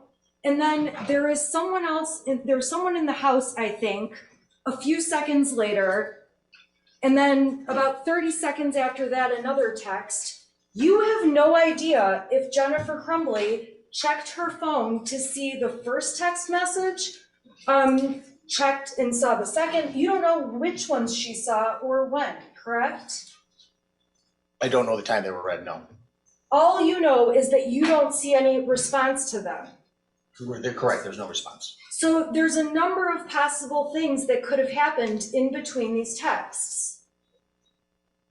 From 7:50 to the end of the last text? Yeah, She could have texted back, you mean, or called? she could have, well, she didn't text back, we agree with that, Correct. right? Yes. Okay, when I say there's a number of things that could have happened, I mean, she could have read the text and thought this is garbage or he's joking and just set the phone down, correct? She could have. Okay, she could have not seen the texts because she was busy doing something. Correct. She could have been, we know she's at the horse ranch. Are you aware of how strong Jennifer Crumbley's cell signal is out at the farm, at the barn, where the horses are kept? I have no idea about that. No, I do not.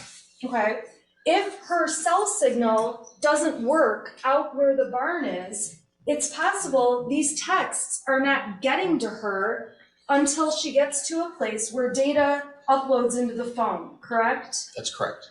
So while we see these texts being sent, we cannot conclude that Jennifer Crumbley is reading these as they are coming to her. Fair to say? I mean, that's the time that they were sent, the 7:50 and 14 seconds, and then 17 seconds and 39 seconds. That's when they were actually sent, and they were received on the other end. That's marked at that time. Otherwise, it would have come in at a later time. Okay, but my point is you don't know when she saw them, when Mrs. Crumbley actually read them. No, but they would have been on the phone at that time. If the phone had a signal and was able to get text, they'd be on the phone at that time, correct? It would have been at a later time, at the time that they came in. Okay, but if the signal wasn't working, she might not have been able to see those texts until she got to a point where the signal came in. Correct. Okay, there's times where you're in an area, people can be in an area with their cell phone and the signal is bad and texts are coming into them, but their phone shows nothing. That's a possibility, correct? Correct.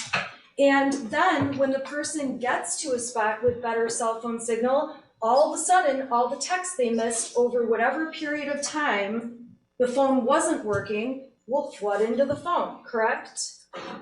That's correct. And just because they come into the phone at that time, they were still sent possibly hours before.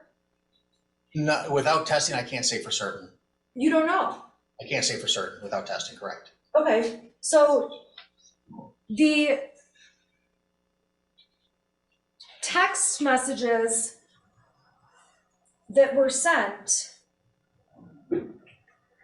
about someone being in the house, someone walking into the bathroom, you don't know any of the responses that, or even the thoughts Jennifer Crumbley had when she did in fact read those messages.